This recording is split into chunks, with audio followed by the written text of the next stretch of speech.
Come over here for me. All right, everybody. So this is Maleficent, and you'll have to excuse the loud geese back there. But she is a little bit more on the skittish side, so I have some nice unsalted baked sun chips to kind of make her my friend a little bit more. But she's a little bit more lovey, a little less skittish, and that kind of happens when she's getting close to kidding. But there are some other signs that I'm starting to see. And I don't know how well she's going to let me show y'all some of that stuff, but at least there'll be a goat in the goat live.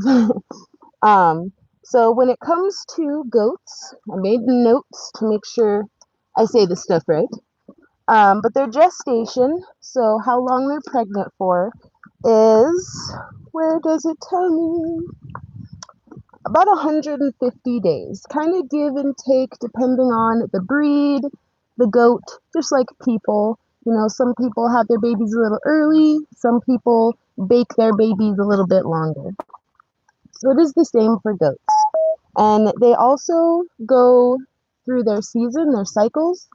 Um, it's kind of like bigger goats usually are seasonal. So between August and January, they'll be cycling regularly versus smaller goats like Nigerian dwarfs and maybe pygmies. They're going to cycle more often, and usually it's more of a year-round type of thing. Um, I am having, oh no, no technical difficulties. Okay, I thought I was having some technical difficulties. But so when it comes to goats breeding seasons, you definitely always need to kind of pay attention to that to know when they're cycling and if they're with a male, of course. And it's kind of the rule of thumb, if there's a boy, they're going to end up pregnant at some point, no matter what. Hold on a second. You can't eat the bag. But she might be a little bit more distracting trying to talk than I thought. But you can always separate boys and the ladies and be able to add in the male when they're showing signs of being in heat, which is kind of just like humans. There's a little bit of discharge, redness and swollen within their lady areas. They're more vocal.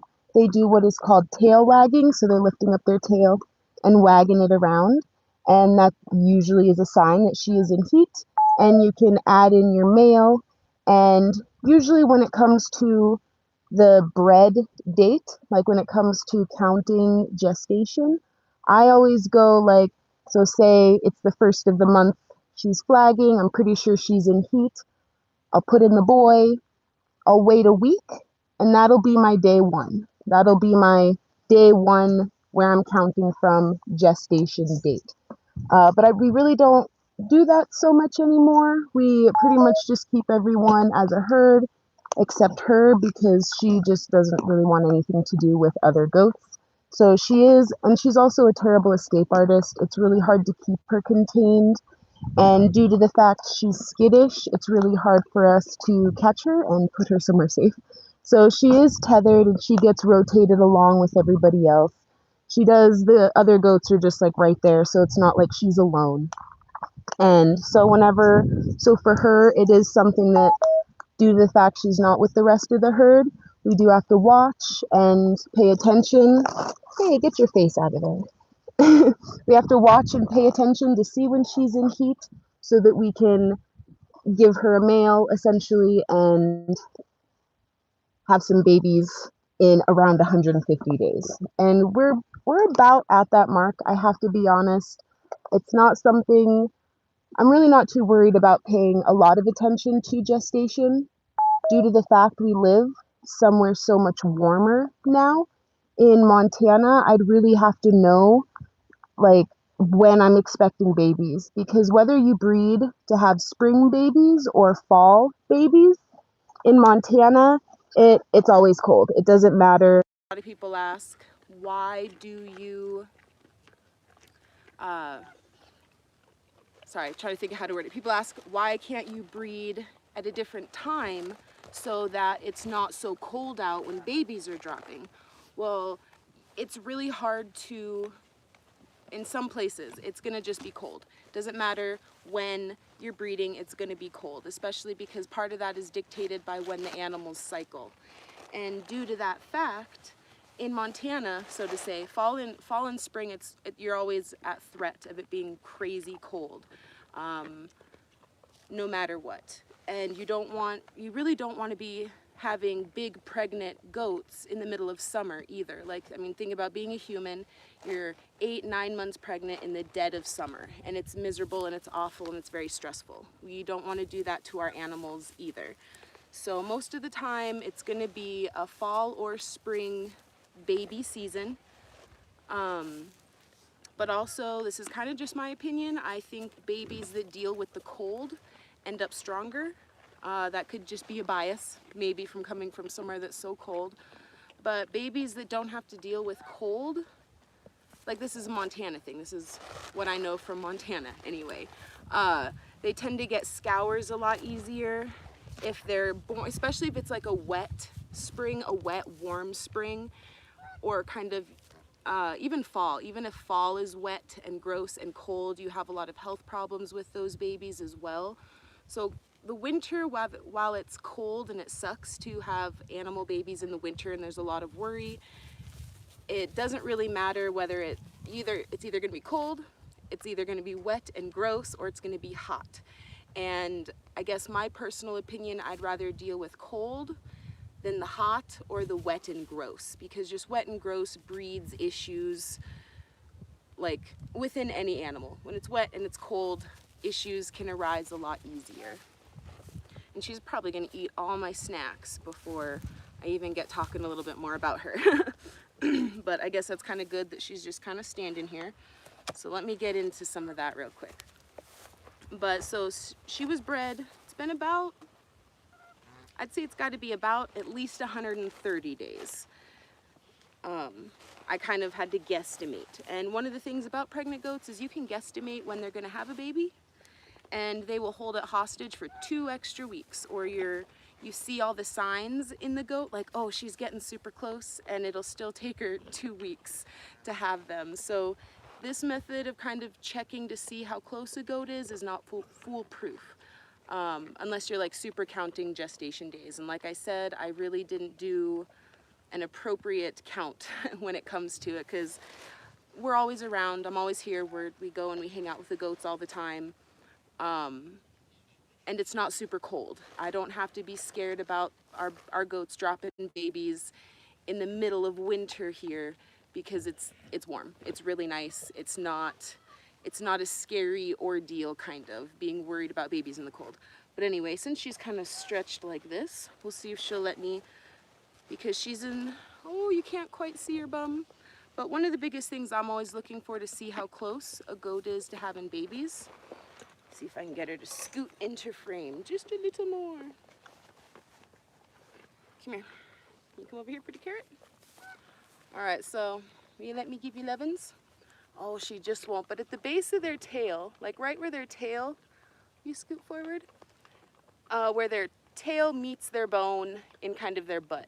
You want to take your fingers like this, or even just like your pointer and your thumb, but you're almost going to act like you're grabbing their tail, but you're going to come up a little higher and almost act like you're trying to put your fingers around their spine, right at the base of their tail.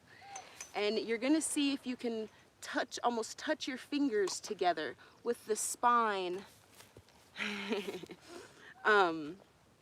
in between your fingers. So like you're almost trying to grab their spine at the base of their tail. And you're checking for their ligaments. There's ligaments within that area that loosen up and turn into like jelly. And so the spine and the hips and everything, just like people, everything loosens up and relaxes. And when you're feeling that there's no stiffness, I wish you'd work with me a little bit better, Mel. Here, you come over here. Come over here. Carrot. Carrot instead of the stick. But it's this right here. Ooh, she's not gonna let me.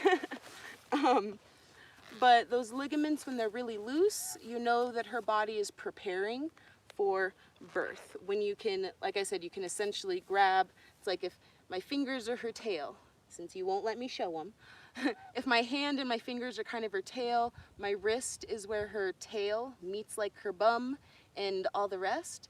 You almost want to be able to grab this area of her spine and, you know, do it gently. Don't be like digging your fingers in there.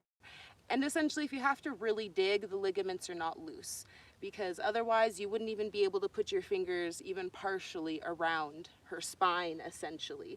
But if you're able to grab it and they squish in and you can almost feel your fingers on either side of her spine, you know her ligaments are gone. They're all loosened up and her body is preparing. But like I said, her ligaments could be loose for 2 weeks while her body prepares to have babies. Another good sign is, so goats carry their babies on the right. That kitty scare you? So even the cats will give her a jump. But just like people, babies will drop. And in humans, you know, the belly drops like down further and the bump moves down towards our legs. And with goats, their roundness will sink down and her spine will be kind of more prominent above her belly bump. So the baby sinks down and her belly dangles a little bit more, if I could express it that way. Come back over here. Yeah, you know I want to show people stuff, huh? It's always that issue. You try to take a picture of an animal or a video and they stop doing what you were hoping to show and video. But so you check ligaments is one thing. Watching how the belly moves, like usually you can tell. You'll walk out, their belly's just big and round and they look normal. You'll come out later and their whole belly's like sunken down. It's like dropped. So baby is moving into position and, you know, the further progression of everything getting ready. A lot of people want to go by udders, which I totally agree, but they can also be pretty tricky because Mel here, like, you know, there might be a little bit of change right before she has babies, but she does not, it's not like a big enough change where you'd be like, oh, she's super close. Her bags usually don't fill until like right after she's had her babies. Like, it's like right within that time frame. Like, it's a bit annoying in that sense that I can't tell. I can't look at her udders and be like, oh, you're close. That does not work for her. Some goats, they'll fill up a week before they have babies. So you'll be thinking she's gonna have them in a day or two when it's actually like a week. And that's kind of the same with all these different signs, just like people and humans, you know, their whole body could be like, oh yeah, we're ready for this, but the baby is just like, we're waiting until I'm ready kind of thing. So it's the same with goats. And being patient, and something else that's kind of a pain with her is like, I always want to be there while they're going to have their babies, but she will hold them hostage until she's alone. She will not let you, she really does not want you to be around while she is having babies. So that's kind of it's not really a bad thing because I do just like nature to do its thing, but also, you know, if there's a breech baby, a baby stuck, too big, things like that, I do want to be there, but she does not allow it. So it's more like, now that I'm, you know, she's pretty close, I hope, it's just popping in and peeking on her a whole bunch every day, essentially. And she is a good mama. We got her from a friend, and she usually drops quads, so 4, but 1 or 2 tend to not make it. So this is probably going to be, and that's when we've bred her twice. We've had her for quite a while, and we've only bred her twice. And this is going to be the 3rd time, because we bred her once down here in Arizona, and that is when she lost the 2, but we had just moved and all of that type of stress, so we're not sure if that affected things. So, and just kind of her age, she's a little bit older, not terribly, but we'll see how this pregnancy goes, and if she loses because she drops quads, we'll see how those babies do, and depending on how they do, we won't be breeding her anymore. Which is a really big bummer because she does produce a lot of milk for being kind of a smaller non-dairy breed. But But that is kind of part of the process of raising goats, and kind of one of the mistakes we made in the very beginning of our goat journey is we did start with kind of rescues and adoptees. But it was also a good learning curve in the sense of it's nice to just have some adult goats to learn with, because babies can be a little bit more tender, so to say, especially if you're new to goats and you start off with bottle babies. Like, I mean, we all love a bottle baby, right? We get our own little baby goat that we get to love and raise. But it also can be kind of a downfall if you're a first time goat person. Just in the sense, starting with a goat baby can be a little trickier with the kind of acclimation of how to deal with goats, but it's also like a great place to start. But I'm glad we started with adoptees and rescues. It was some adult goats. We got to learn how big of a pain in the butt they were. Just all the funny little things. But that is something I always want to recommend. Actually, it's something that I feel pretty strongly about. Like, if you're going to get an animal, do enough research. And in a sense, we have Google. Google everything you can about goats. Just make sure you're reading, past the first 10 articles a little bit, but spend a day and just absorb as much as you can about goats. And that's anatomy, breeding, diseases, things like prolapse and mastitis. And it might suck and seem kind of gross, but look up pictures of those things. Like, especially something I think a lot of people kind of miss when it comes to raising animals. A lot of people start off with chickens.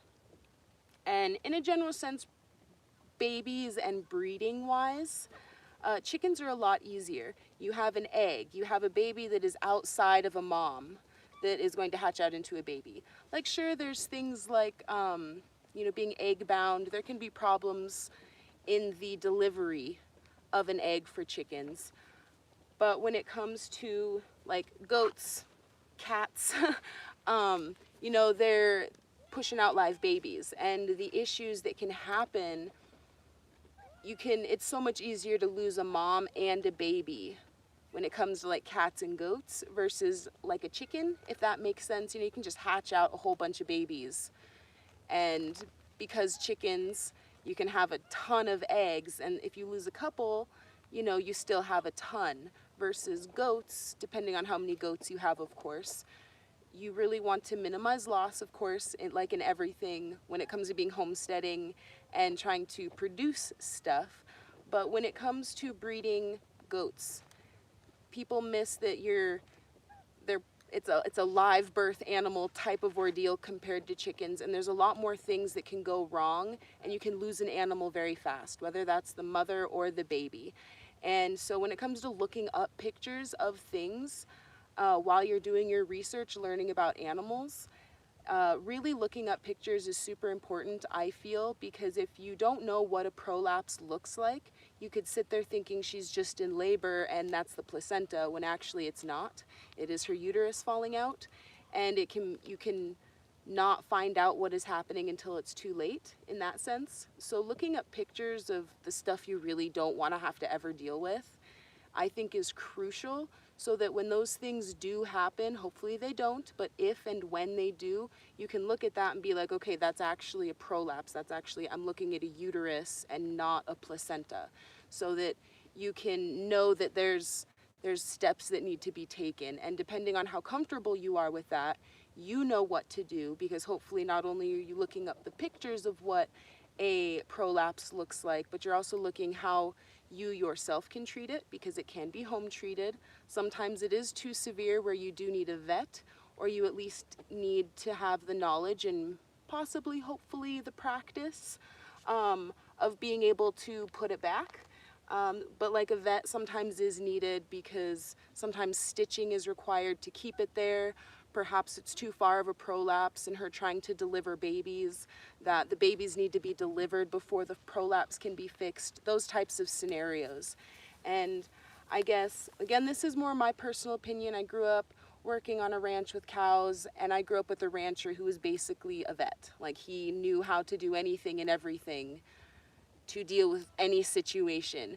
And for me personally, that is kind of how I roll.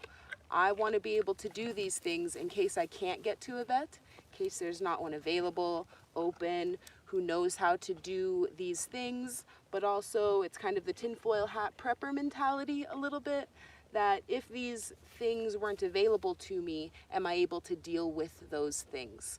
And that does include a lot of medicines and stuff. Not that I am not anti-pharmaceuticals. I don't like them very much, but they do have their place and they can be very important. I'm very lucky and grateful that the system we have created, I can't really think of, I mean, I have stuff, ow, ow, ow, cat. I have stuff for like mites and lice, you know, little stuff like that is organic and natural as I can manage, but some things I do want something more hardcore that I can take care of the issue quickly. But when it comes to medicines and stuff, we've never really needed it. I've never had worms in any of my animals, thank goodness. You know, I mean, part of it too is if an animal gets sick, just like humans, you kind of want them to get sick to build immunity. If it gets too severe, of course, I'm going to go get medicine, but I've never had that issue, luckily. But when it comes to, so we'll get back to the pregnant goat thing a little bit, talking about medicines. So we don't really do anything too extra special. A little bit more alfalfa hay, a little bit of grain if we get it, but we just make sure they have good forage, good roughage, minerals. And when it comes to minerals as well, when it comes to having like my personal goat baby kit, I'll have a selenium gel. I can't remember the brand, but it's essentially, you see it, I see it in a squirt bottle a lot. Mine is just like a cat bottle, but it's just like a nutrient goop that you can give fresh-born babies. I like having just good nutrient stuff to give fresh babies because it just gives them a boost in case mom is deficient. Because if mom is deficient in anything, babies are going to be super extra deficient in everything else too. And that also makes me want to point out, a lot of times on like Facebook, you'll see, oh, what is wrong with this baby? And a lot of times people are like, oh, it's selenium, it's selenium. And while I can agree that a lot of times the biggest issue someone is going to have with a newborn baby goat is that it's probably selenium deficient, because a lot of our land, the agricultural land that grows the hay and the feed that we feed our animals, that land has been so stripped of nutrients that there's not going to be selenium in the hay, in their roughage. There's no like natural selenium in the ground that the plants can absorb, that will thus be absorbed by the goat as they eat it and digest and that whole ruminant process. So selenium is extremely crucial, and that's for like kind of all animals. Like, I'm not sure if selenium exactly for humans too, but we all need salts and selenium is extremely critical for goats, especially pregnant goats. But it's also, when you're selenium deficient, it's a deficiency in almost any mineral. Think of it that way. It's not just selenium, but a lot of times we need one mineral to properly absorb and utilize another mineral. So if you have a baby goat that is most likely selenium deficient, you want to give them more than just selenium. You want to make sure they're getting just all the vitamins, all the things that they will need. And that's why I like having a selenium specific gel for babies and having just like all the other nutrient type of feeding gel for babies. So they get the selenium, but they're going to get all the other nutrients that they may be also deficient in due to the fact they're deficient in selenium, if that makes sense. They need selenium to absorb other nutrition properly. So if they don't have the selenium, they're not absorbing other things. So giving them just selenium isn't going to be as helpful as you want it to be. And that's my personal kind of experience and opinion a little bit. Like, I think we all differ in how we want to treat certain things. But for me, if I'm like, oh, I think you're deficient in something, I'm going to give you everything. Like, I don't want to overdo it, but I want to make all the nutrients available so that whatever they were deficient in, you know, it usually causes some sort of domino effect. So I want to give them just all the things so that I know not only are they getting what they needed, that they were kind of deficient of in the first place, but they're going to get all the other stuff too. Are you also trying to eat those chips? Just so they have the opportunity for their bodies to absorb just whatever they need. And I feel that that method for me personally, just selenium and whatever other good nutrients you can offer, they make a quicker recovery, I feel, especially in newborn goats. And of course, making sure they get their colostrum along with the selenium and whatever other nutrients they may want or need. And it definitely sucks. I really wish she was being more cooperative, but maybe the camera and stuff is kind of tripping her out. And I don't want to kind of force her because I don't want her to be like stressed out either. Because we want babies, huh? We want babies. We want healthy, happy babies. And also too, you know, we want milk and stuff. And so the process of kind of breeding goats, you know, you are eating those chips too, huh? Those are Maleficent snacks. You come up here to bug me for snacks too? Everybody wants snacks. But when it comes to like we have a breeding program, but it's not like we're breeding for anything too specific. We want goats that produce milk, and we want goats that are good for eating, which I mean in a general sense kind of any goat is, but it's also breeding for size, growth, you know, what other traits you're looking for. And we like horns ourselves, so we want all our goats to have horns. We're not going to try to breed out horns ourselves. I personally don't agree with poling, and if you're not familiar with poling, it's when you have a baby goat and they're a horned breed and you actually burn the horn nub at, I think it depends on who you are and when you do that. But it's definitely when they're pretty young, but you kill, think of it like as a nail bed, the nail cuticle. You're killing that, but it's their horn, so their horns won't grow. And like I ain't dogging nobody who does it. It's just not something I approve of because I'm all about nature, and nature gave them horns. And like I said, I'm not trying to dog, but if you don't want, and I can see some things like show goats and stuff, but I also don't really agree with show animals. Like, I'm not dogging it, like it's not a bad thing exactly, but I also don't agree with it. Like, I'm just on the fence on a lot of things we do with animals. Like, I think animals should live relatively normal animal lives, and while show animals live fabulous lives, like I would love to be pampered like show animals are. I just think it's a little funky, and sometimes you do have to doctor an animal's appearance surgically for them to qualify. Just certain animals, certain things.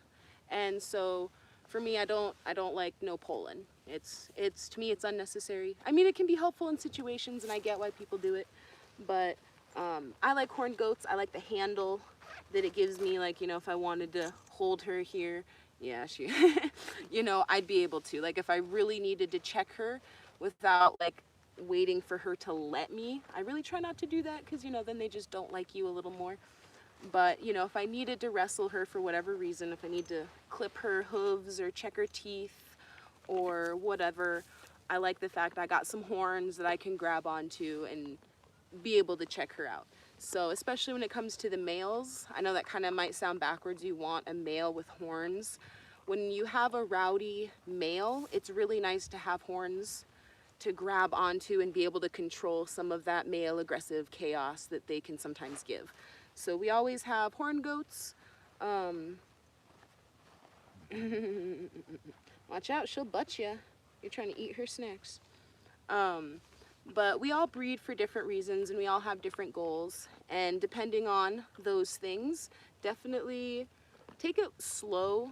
Because if you're new to goats and you have a whole bunch who are having babies and you've never had goats that are having babies, it can be really overwhelming and actually kind of scary because, you know, a lot of things can happen really fast, especially with goats. They're supposed to have their babies relatively quick, like within a half an hour. Like normally if I see a goat whose water is broken, those babies are out in like 2 minutes. Like, I mean, they kind of just fly out of there. And that's partially in the sense because they're a prey animal. They need to have their babies fast, and then little baby goats are pretty much up running and hopping around pretty quick because as a prey animal, as soon as they're born, they got to get up and moving. So that's also kind of very important when it comes to knowing all the things about goats, is knowing what do baby goats act like. You know, how feisty and alive and that kind of thing are they supposed to be right out the womb, because it can be almost kind of crazy. Like this baby, we've had it where a goat baby isn't even like cleaned up all the way.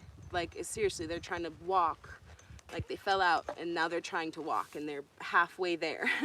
And sometimes it does take babies a little bit longer, but it's also wanting to be as knowledgeable about, okay, is this level of being lethargic normal? Is this normal baby out the womb trying to figure out that it's out in the world?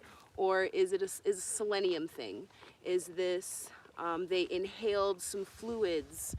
Is it that they got, like, if it's cold, if you live somewhere cold, and are they too cold because you have to warm them up? Like, if for the most part, if a goat baby gets cold, human intervention is required to warm them up to the point where they are warm enough to eat, because that's also important to know. If a goat baby is too cold and they eat, you can actually hurt them very badly and they won't make it, because they're, like, it's just like with an adult goat's rumen, it produces a lot of heat.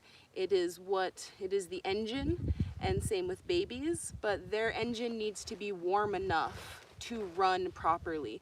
And if you put fuel, milk, into a cold engine, cold baby goat, you will seize the engine. You will stop the engine and they can bloat, they can get all sorts of issues that can be really hard to come back from. I've had that happen once, and that was when I was a little bit new, and I thought the baby was warm enough and was not, and it took a lot of loving and keeping warm and like teeny bits of food at a time before I was able to fix my mistake, essentially. And some mistakes can be harder or easier.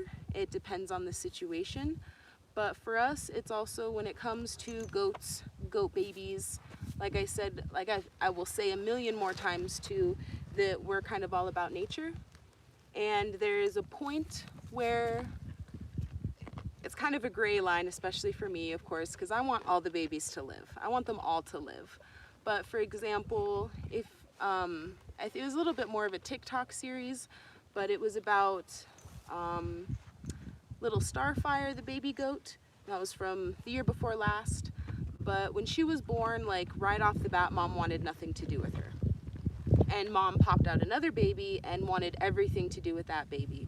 And right off the bat, little baby Starfire goat, like nature-wise, she was not meant to make it kind of anyway. But me being me, I wanted to see if I could help her to survive. But part of kind of a controversial aspect, I guess, when it comes to breeding animals for me, I want good, strong genetics.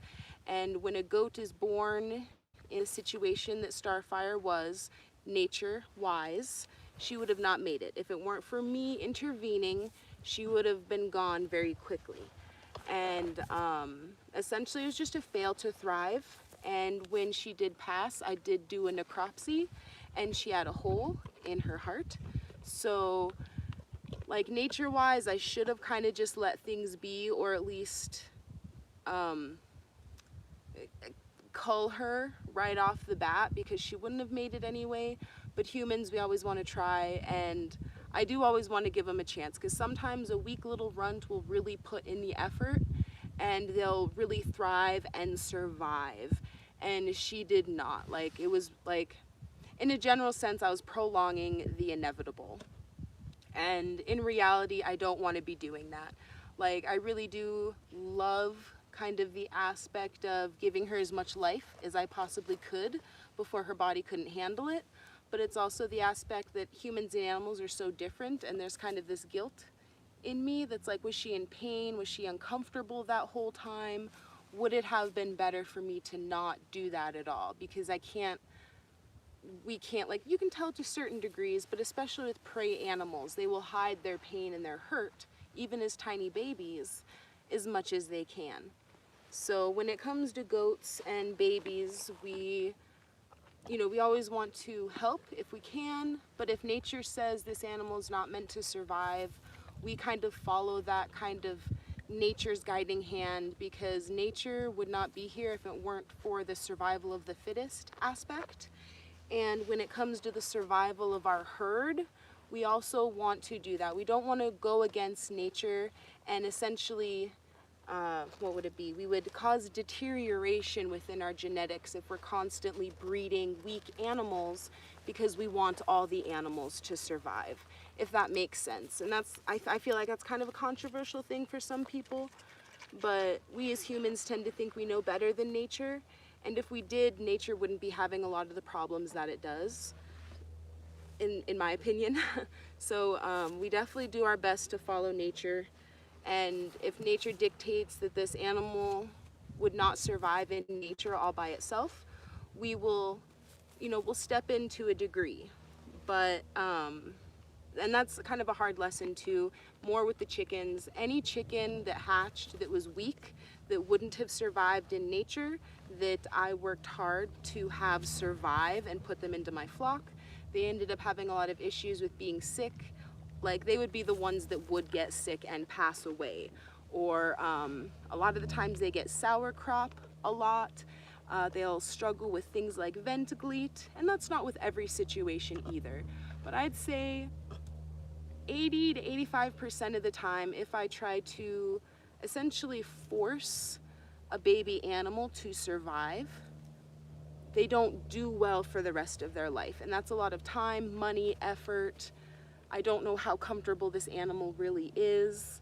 So for our system and the way we do things, we kind of let nature take its course. If nature says so, that's going to be kind of how things go. And like I said, with certain things, we will intervene. We will give medicine. We will give nutrients.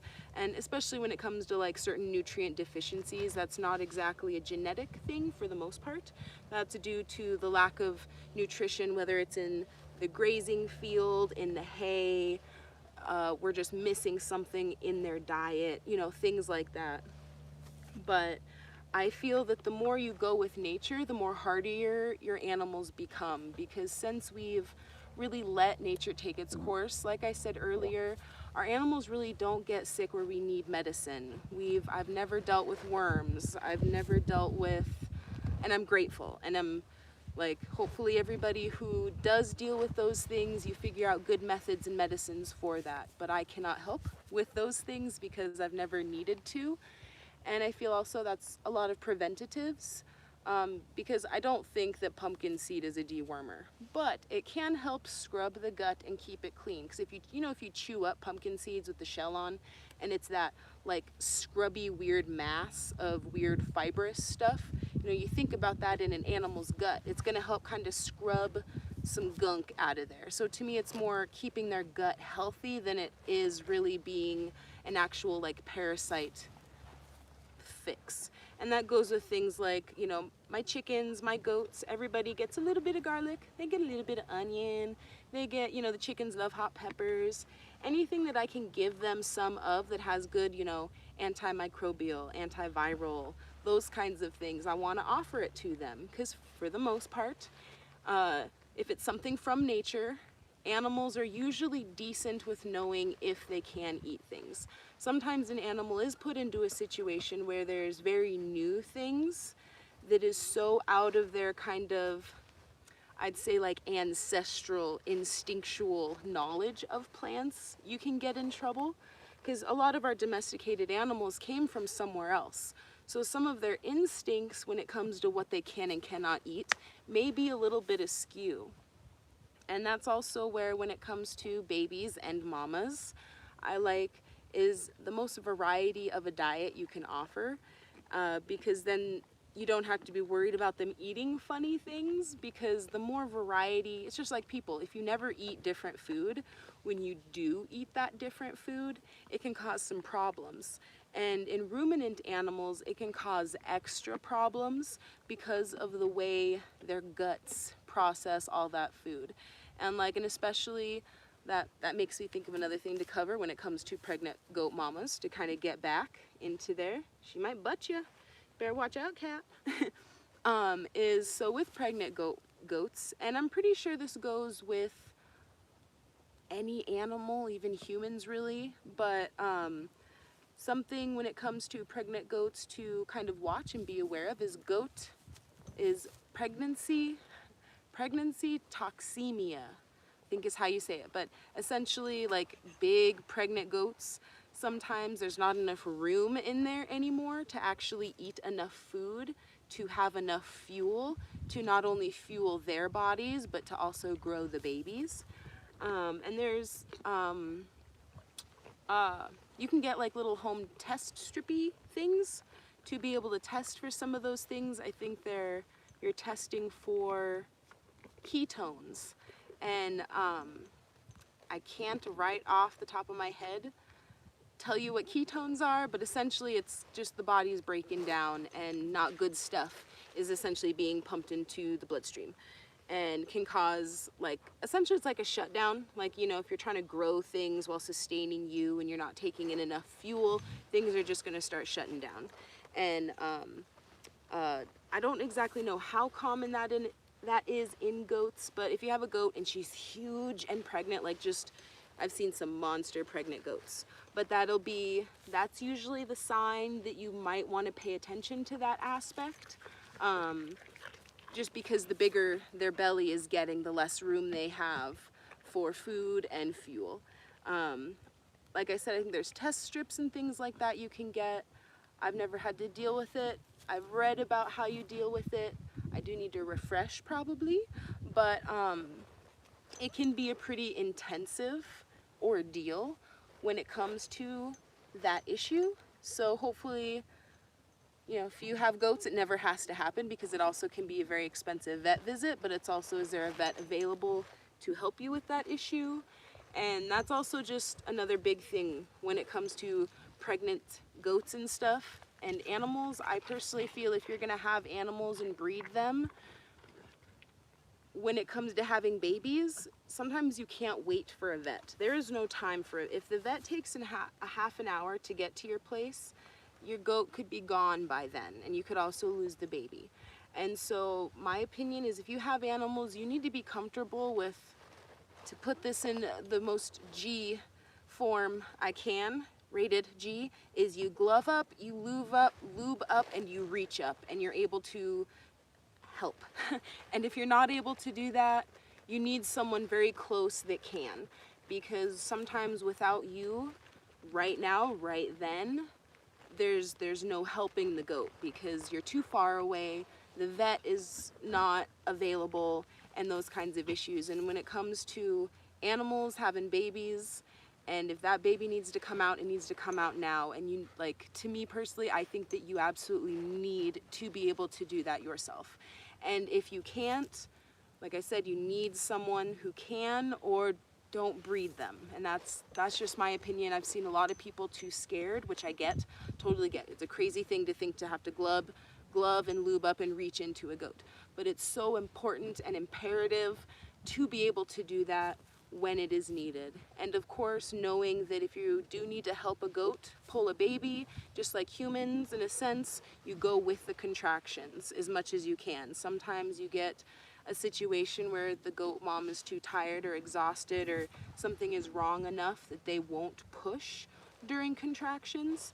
And that sometimes you do just gotta pull, but always know that you pull with contractions, with her pushing, that kind of thing. I'm lucky that I have some experience with cows, but have never had to deal with that with a goat, so I'm very grateful. But like I said, lots of videos, watch videos, check out pictures. It sounds like a crazy thing to have to do, but it's relatively simple.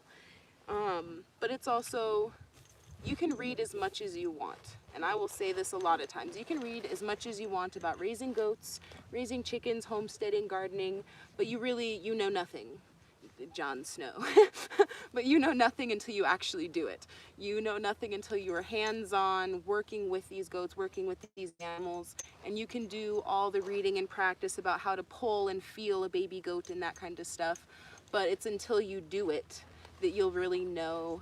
And that's definitely something that I've heard from other fellow, homesteaders who are raising animals that sometimes it takes you like quite a few times reaching into an animal and know what you're feeling, because usually when you're reaching in, what you're looking for is 2 legs and a head, and you're trying to bring 2 feet first and then the head through the canal. That's what you're attempting to do, and it can be hard to kind of tell like which feet, these are the front feet or these the back feet, is this actually the face, what am I feeling, because you can't see.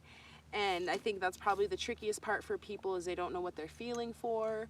But again, that's where like kind of pictures can help you, you know, some kind of diagrams of different positions of babies can help you, that if you come into that situation, you can think of those diagrams. Okay, this is how babies sit, you know, while you're feeling in there, trying to find babies.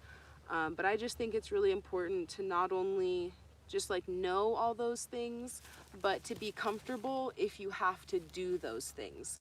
Like if you have to pull a baby goat, I think you, like, even if you're not exactly comfortable, so to say, but knowing that you will do it if it needs to be done. Because when it needs to be done, it needs to be done right now. Because baby goats, like I said earlier, I mean, a goat mama can shoot out 4 or 5 babies even in like 5 minutes. And if a baby is stuck, I mean, you're on like a serious clock, because when it comes to those babies coming out so fast, they, especially if like the water has broken, you know, you don't want them breathing in the fluid. They're going to start to suffocate because they should be out already. And if you're not quick about it, you can lose them all, including mom. And we want to avoid that.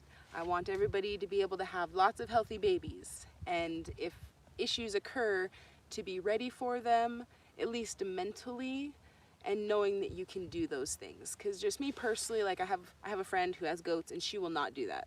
She will not do that.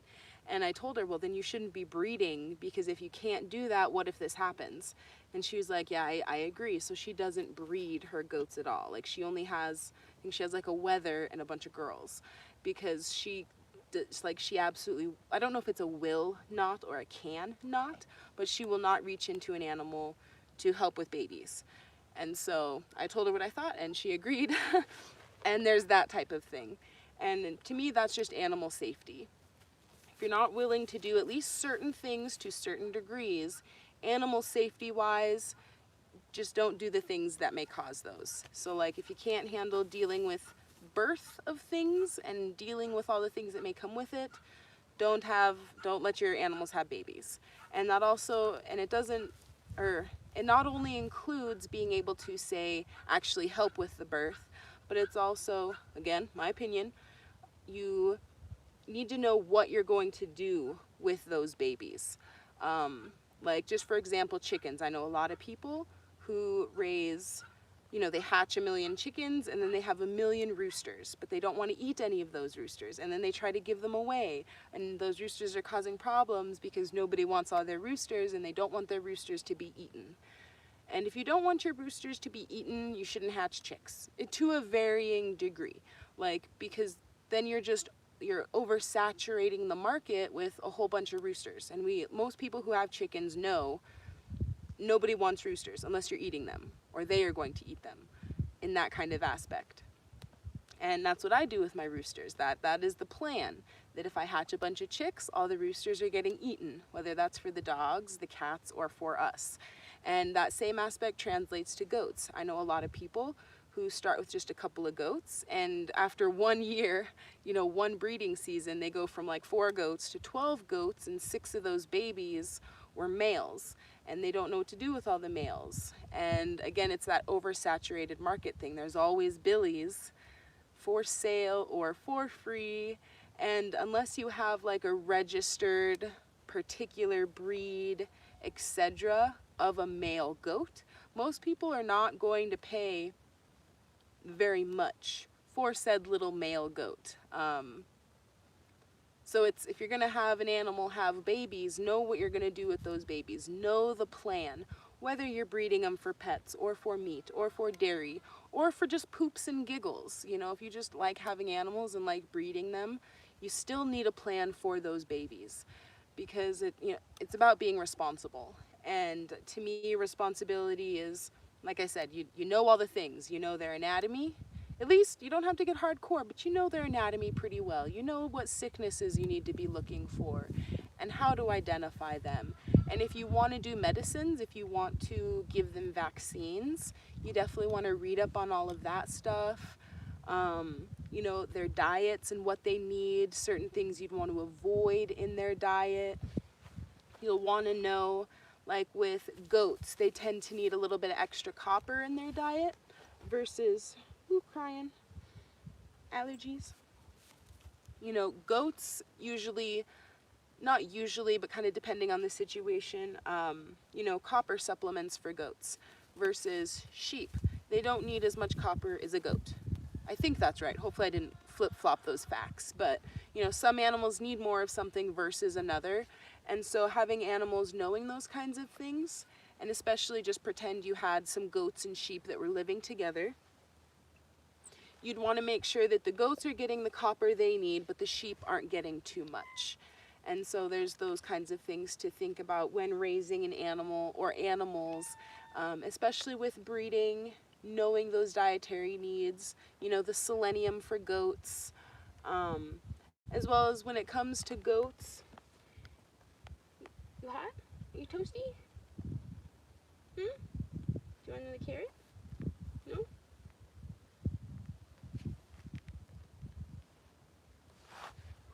I think she's getting pretty close. I think she's just wondering why I'm still standing here and sitting here and talking, really. But oh, nutrients. Lost my train of thought because all of you are distracting. But definitely finding balances between what your forage has, what you're supplementing them, making sure that pregnant goat mamas are kind of getting some extras. And not that that's required, it's just helpful and nice, you know, like just like a human pregnant mom, we like our little extra treats and the stuff we crave.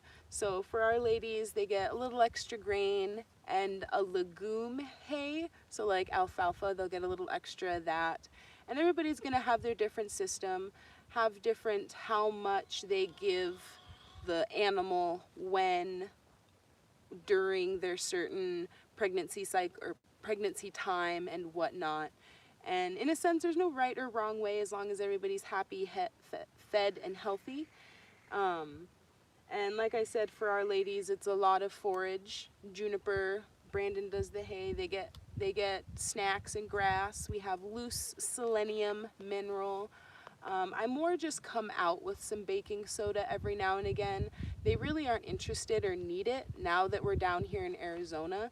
And I think that's because there's so much lime and caliche in the soil that they don't need that kind of calcium supplement anymore. But, and it's kind of more for bloat in that sense, kind of controlling some of the acidity in their stomachs. But I think that the natural lime in our soil does that anyway. So they're not really interested in baking soda anymore. My Lord, cat.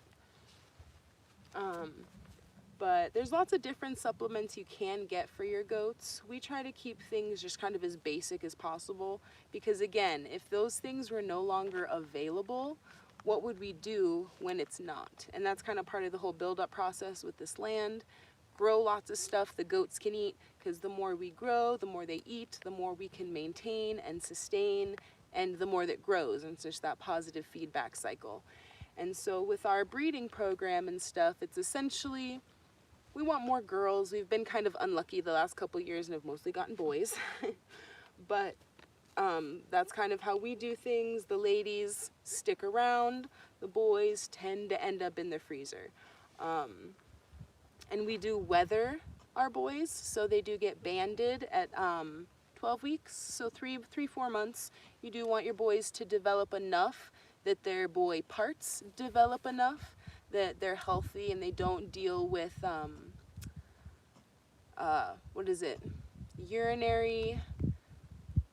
urinary problems, essentially, and things like kidney stones, basically.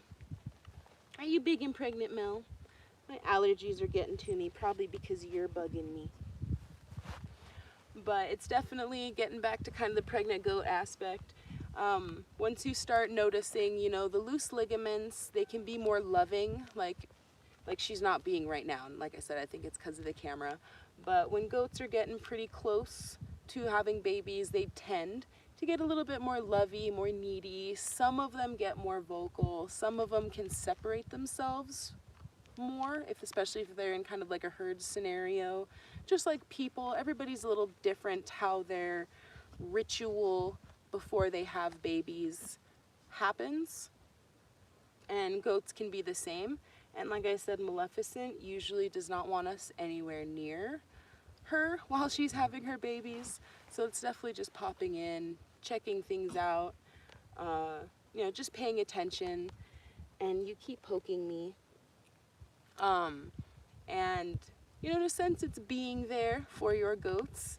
And she doesn't really want you there. But once she has them, then I can go in and make sure they got cleaned up and that they're eating, they're being active and stuff. It's definitely my favorite part of having goats is when like you weren't expecting them to have babies and you come out and you have some little bouncing babies and it's fabulous. And for Mel, that's usually what happens. I'll pop in to check on her and there's some bouncing babies.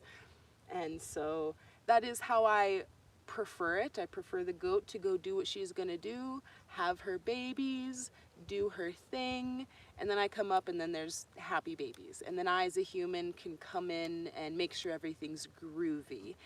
And of course it does have to do with how good the mom is. Sometimes you just have a bad mom. She'll pop out her babies and she just looks at them and goes, yeah, no, and walks away. So that is kind of the issue too with they just, not being there when they have babies, as if they're a bad mom and that kind of thing happens. So I do want to always try to be there for their first baby or their first babies, because then I can get a good idea of what kind of mom they are. Like, what you want to see is they pop out a baby and they're going to get up, they're going to turn around and start cleaning off that baby. That's kind of the first thing you want to see. In first timers, sometimes they're a little freaked out, which I totally can understand.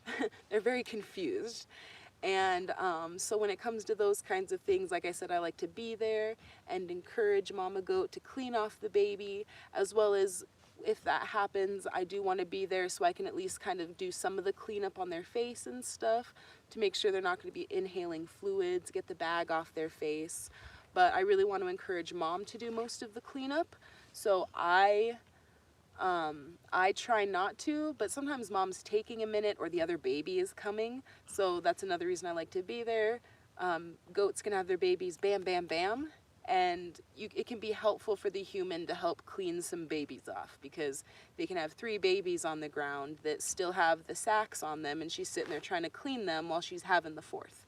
So lots of kind of pro-con kind of things when it comes to how much human intervention you want. Because, some goats could be weird. Oh, you touched my baby, I want nothing to do with it anymore. And it's not so much a scent thing, it's a goat personality thing. For the most part, if a goat pops out a baby, it knows it's its baby and it wants its baby. And if it doesn't, you want to be there. You want to be there to either clean up the baby or to take it in and bottle feed it, or to maybe hold mom so baby can feed, so that hormones are released from mama, and those are the bonding hormones, just like with people, the bonding that happens when a woman breastfeeds her baby. Same thing with goats. Sometimes you need to kind of encourage / force it a little bit to get that bonding going. So like I said, I think it's like important for you to be there, but it's not in the sense of nature. If nature says this is how it's going to be, that's going to be how it's going to be. But if it's just a bad mama, I want to be there, because I don't mind bottle raising a baby if it's a bad mama. But there's also the balance between, like, the only reason I personally would deal with a bad mom is if she makes really good milk. And so if she wants nothing to do with her babies, fine. I will raise your children for you in trade of your milk, in that kind of sense. And in a way that can be a benefit, in the sense of, if she didn't want her baby, so you're gonna bottle raise it and pretend another goat had like 5 babies and she can only handle 4. You're able to take both of those babies and the one other mama goat who didn't want her baby, and you have a milk supply for both of those babies. So in some ways, you can work with negatives in certain ways when it comes to, say, a bad mom. But if it's a bad mom, as in she'll start as a good mom, you know, she'll clean it, she'll kind of love it, she'll take care of it, sort of, but she kind of just forgets about it or steps on it all the time or butts it all the time, like bad mama attributes. You know, those kinds of aspects, I probably wouldn't breed her again because I don't want to breed bad mom attitude into my herd. So depending on the baby she has, if it's a female or a male, I might have to decide if I want to keep those genetics or not. But sometimes just because mama was a bad mama doesn't mean baby will be a bad mama. So most of the time, you know, we'll give them a chance. We want to see what they're going to do and how they can fit into the system, because you want your breeding system to be smooth. You want good mamas who will raise their own babies, make good milk, and it just makes the system smooth. Because I love having bottle babies, but it's also a pain in the butt. It can be very exhausting. Then you end up having a goat that is, you know, tied to humans and just wants to hang out with humans. Are you having a rough time over there? Are you feeling it? See, I'm kind of wondering, like, she's kind of grunty. And like I said, her belly is dropped. She has no ligaments. Wouldn't that be crazy if she just decided to have her babies right now? Because she was pretty uncomfortable yesterday, like grunting, trying to get comfortable and stuff. That'd be pretty cool. That'd be super crazy. That'd be crazy if you had babies right now. That'd be the best live ever, right? Or I'm just annoying her and she's grunting at me till I go away. Or did you eat too many carrots? Too many carrots? Yeah. Now all the other kitties are coming to say hi. But I haven't checked comments because I've just been blabbing. We'll see how many of you tried to say something and I just too far away to read it. Let's see. Loving the pink and purple combo. Thank you. I love pink and purple.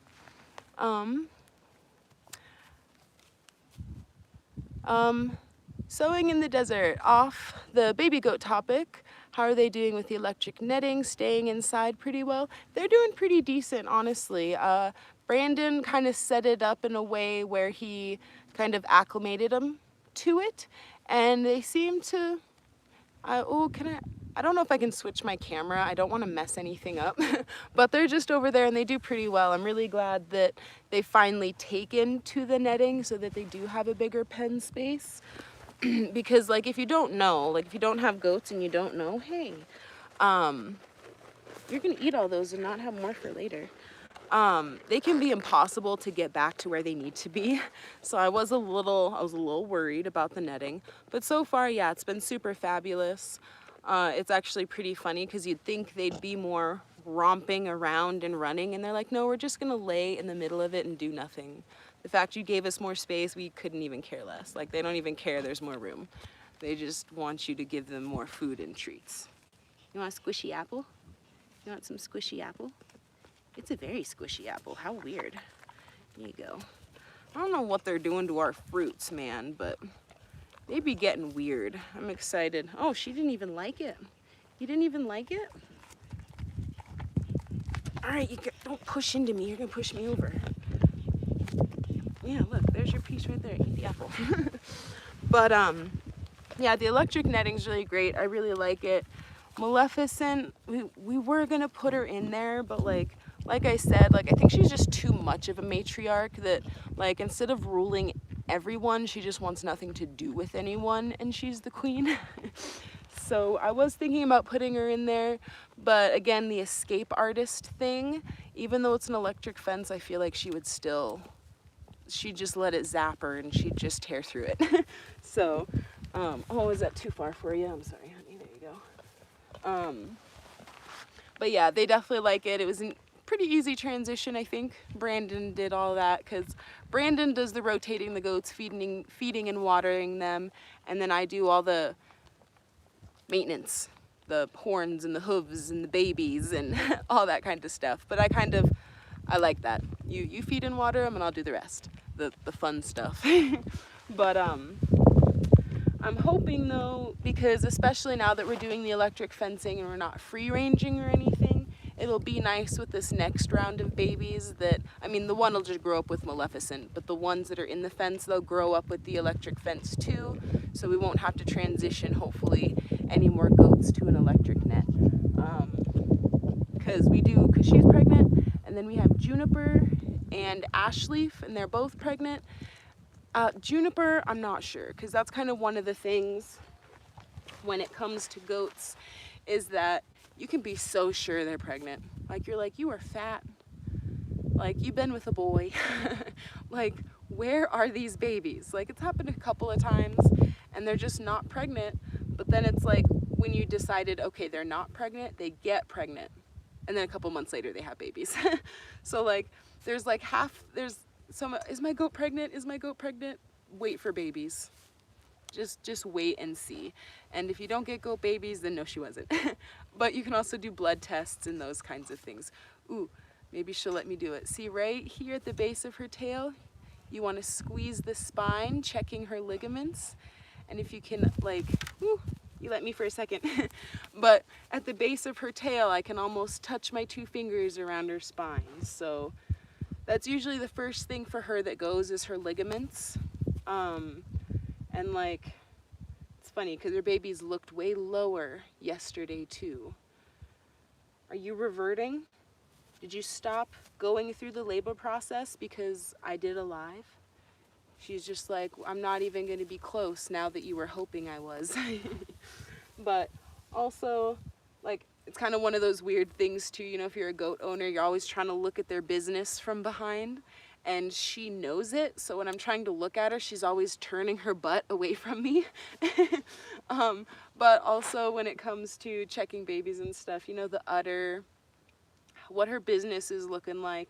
But this morning too, her udder does seem a little bit bigger. Like I said, hers doesn't get huge before babies usually, but usually there's enough of a difference that you can think things are starting to cruise along.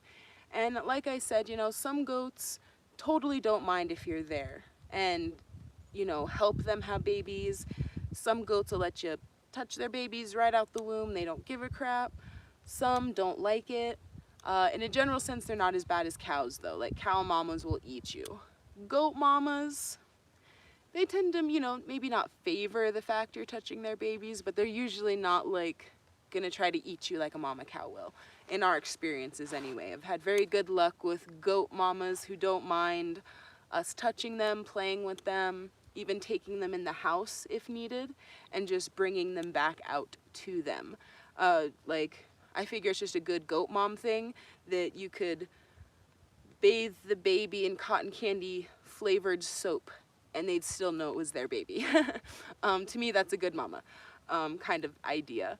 As well as being protective, you know, because Maleficent is alone. But when you have more of a herd style, everybody does things different. We usually keep our male with the herd. It's a herd environment, like nature. In nature, the boys, I mean, in different ways, the boys separate from the females, you know, and it's more the females that hang out together most of the time. But with our goats, you know, every different type of animal is a little different, but we always have a boy with our ladies. And if we have little females who we need to make sure he doesn't get to, we'll separate them. But as well, like I said, it's following nature. You know, we don't want our goats to get pregnant super early, so we will separate if needed. But we watch the breed of goat we work with. It kind of depends on who you are and when you breed, but around 1 year is when they're big and healthy and developed enough to be bred. I like 1.5 years. It's really hard to wait 2 years in the sense of the cycle and what we're trying to do, but you know, I try to 1 year, 1.5 years, and in a general sense, that's just kind of what happens naturally for us. It seems that when we don't separate, it's around 1 year, 1.5 years that the new ladies have their babies. So we personally don't really do too much separation unless we feel it's necessary. And everybody's going to develop their own system. Everybody's kind of going off different information in the sense of we've all had our own experiences, and with that everybody is going to share their own experience and tell you what they think you should do. And not that I want to do that, like you don't have or should do anything. This is just my opinion and how we do things. So, if someone says you have to do this or this or this, you don't have to, but it might be helpful. But it might not work for you. It might not be something you would want to do for your system, in your area, with your goals, because like some people require, okay, here's a better one. So if you have a bunch of males, some people say you have to band them or their meat will be gross. And that is not true. In my experiences anyway, we have harvested male goats who still have all their boy parts and their meat was fine. Whether that's due to a curing thing, hitting a specific gland while processing, I'm not exactly sure why other people have that experience. But, certain things like that may not actually be required. Maybe it's more weathering to make sure you don't have a bunch of male testosterone up in your area and have fighting boys or that kind of thing. But, oh crud, just missed my train of thought where I was going with that. But it's, in a sense, it's always having a plan, but don't make it too rigid, because nature and life is going to throw things at you that may make things not work how you would want to or you'd hope they would work. And that's kind of how it is with animals, because animals can be unpredictable because they're animals. They're animals. They're instinctual. They're a little bit more primal and base, and they do what they want. We have a certain level of control, but that's also where time and patience and working with the animal, because like Mel here, like she's half impossible, but I love her to death, and even though, like I said, this will most likely be her last babies, and then for us it is deciding what we do with her once she retires, because the thing with, in a sense, with being sustainable, it is, can we really afford a pet? An animal that doesn't produce, and it's like a car that needs gas but doesn't go anywhere. That can be really expensive because you need the car to go places and not just sit there and burn gas. So it is kind of deciding what we'll do with her, and it sucks because like I love her and I kind of want to keep her, but at some point she may end up for the freezer, and that's because, like I said, when you have a bunch of boys, that's a lot of money to try to just keep a bunch of boys because you don't want to eat them or sell them or give them away. And some people do struggle with that, and I totally dig it. Not dogging. But when you have a whole bunch of animals that are only eating and they're taking way more that they're giving in, it can be really hard, it can be really expensive, and when it comes to, say, what we're trying to do, it's completely unsustainable. So that is kind of how we decide what animals stay and what animals go, is what they do produce. And I know that may sound terrible, but that is how nature works as well. Like, it's only if you can have babies and, perpetuate your species, in a sense, are you helpful out in nature. So it's kind of the same thing, but it's in with our system. And so we definitely try not to keep animals around just because we like them. There has to be specific reasons we like them in that kind of sense. And for Mel, I mean, she has a decent personality. I don't like that she's skittish, but it's not like a terrible skittishness, but it's like just enough that it does make it hard to work with her. But like I said, she has good milk, she has good bones, in the sense of like when you look at an animal, in the sense of if you're thinking meat, she's got the good body shape and form, and like she's nice and stocky. So I definitely want her genetics in my herd, but it's only been boys so far, and I want a doe, I want a female from her, so that I can see if she's gonna pass on that good udder, the good milk production genetics. And that's kind of the thing too, is that if she doesn't produce babies that are going to help perpetuate all the goodness of the land and the herd, that is another reason that she may be called out. So it's fingers crossed that if she drops 4 babies this year, they're all girls. All of y'all send me girl vibes. They're all girls, because we really just want girls.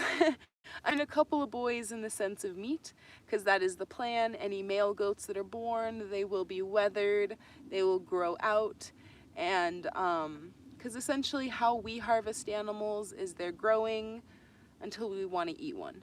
So even if we had like 3 boys, we wouldn't harvest them all at once. It'd just be kind of one at a time as we need it, or it could be because we need to bring our numbers down. But we do have one little goat who is essentially on the chopping block, and I don't think he's gonna grow much more. He's super tiny. We don't want to perpetuate his genetics, but we took care of that.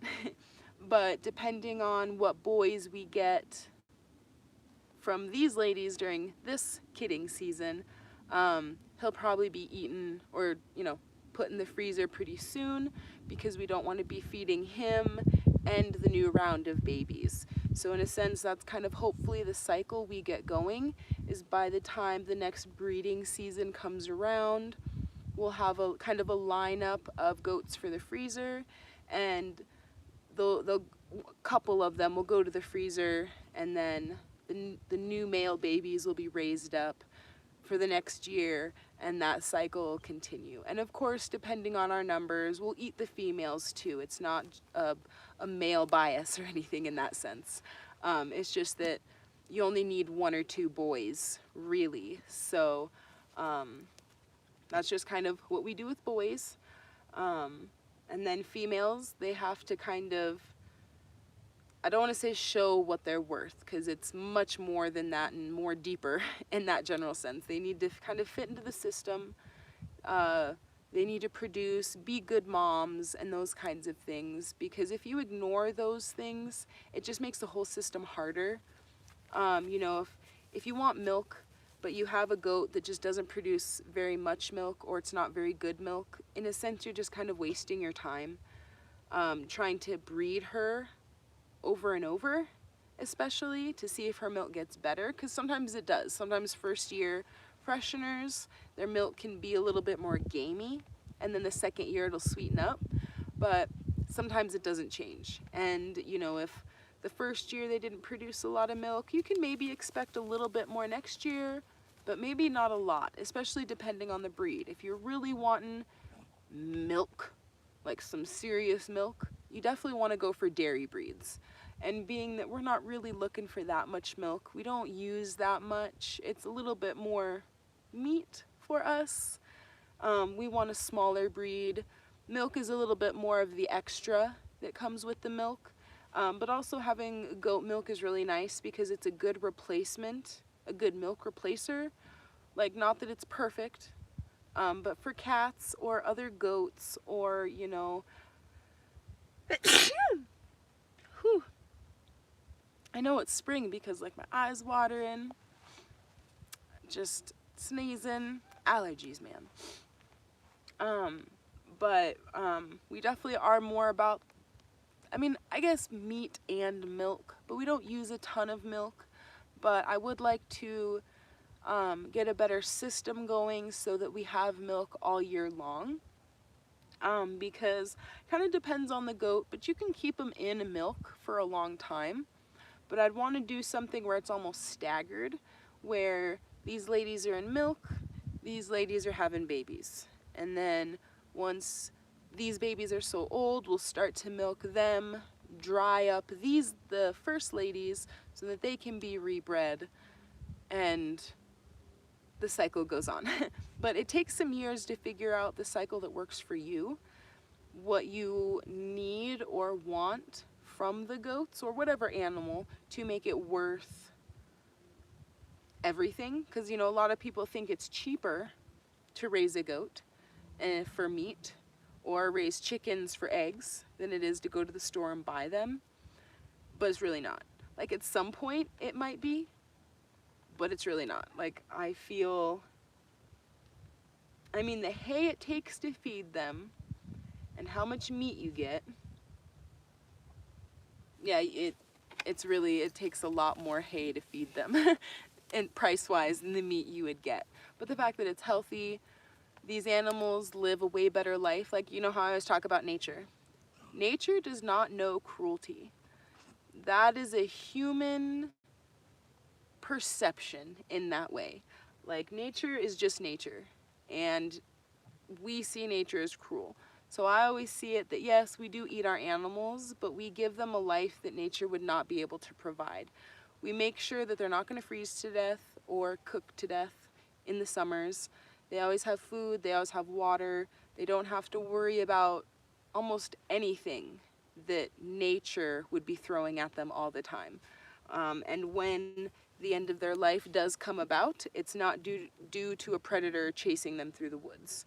When that day happens, they don't even know that it happened. Like, we have a system where they just never know. They never know. Just all of a sudden it's lights out.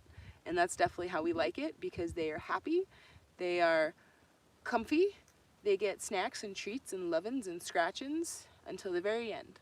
And I think that's most important. And it always does make it tricky too, because like with Maleficent and with almost any other goat that we've had and raised, you know, they're kind of like a pet. Like, it is that pet, not pet balance that you really have to find when it comes to breeding and raising baby animals, because they are so cute and they're so adorable and like they're so cute it's painful. And so it is not the easiest thing to raise those animals up and eat them. But also, that's the process. That is nature. Nature eats nature. It's eat or be eaten in that kind of sense. So again, like I say, we follow nature. But the fact that we can do the human things that we can for these animals to make them comfy, not that it like makes it right or proper, but I feel that's where the balance lies. Especially, I talked about this before, but one reason we like to raise our own meat is so we take our meat needs, we take that pressure off of nature. So instead of taking deer out of the population, we're just going to raise our own. Like, we can, and we know what this animal's been eating.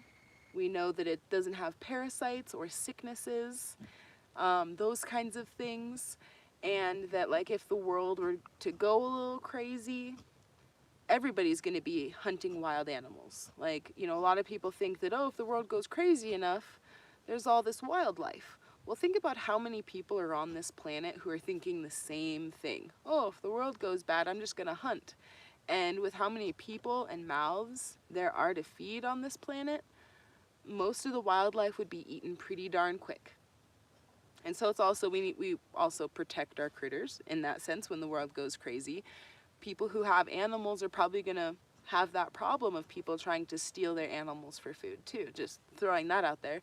But that's one reason that we do raise our meat animals, is because if the world were to go crazy, we have our meat source and we don't have to worry about trying to go out and about and hunt it. But also, you know, there's kind of the whole be a vegan, don't eat meat. Well, we're off grid. We're trying to be self-sustainable. And if I try to grow all my veggies, one storm could kill my entire garden. One crazy hot day could fry my garden, and now I have nothing to eat. And if I don't have animals as backup, I'm starving.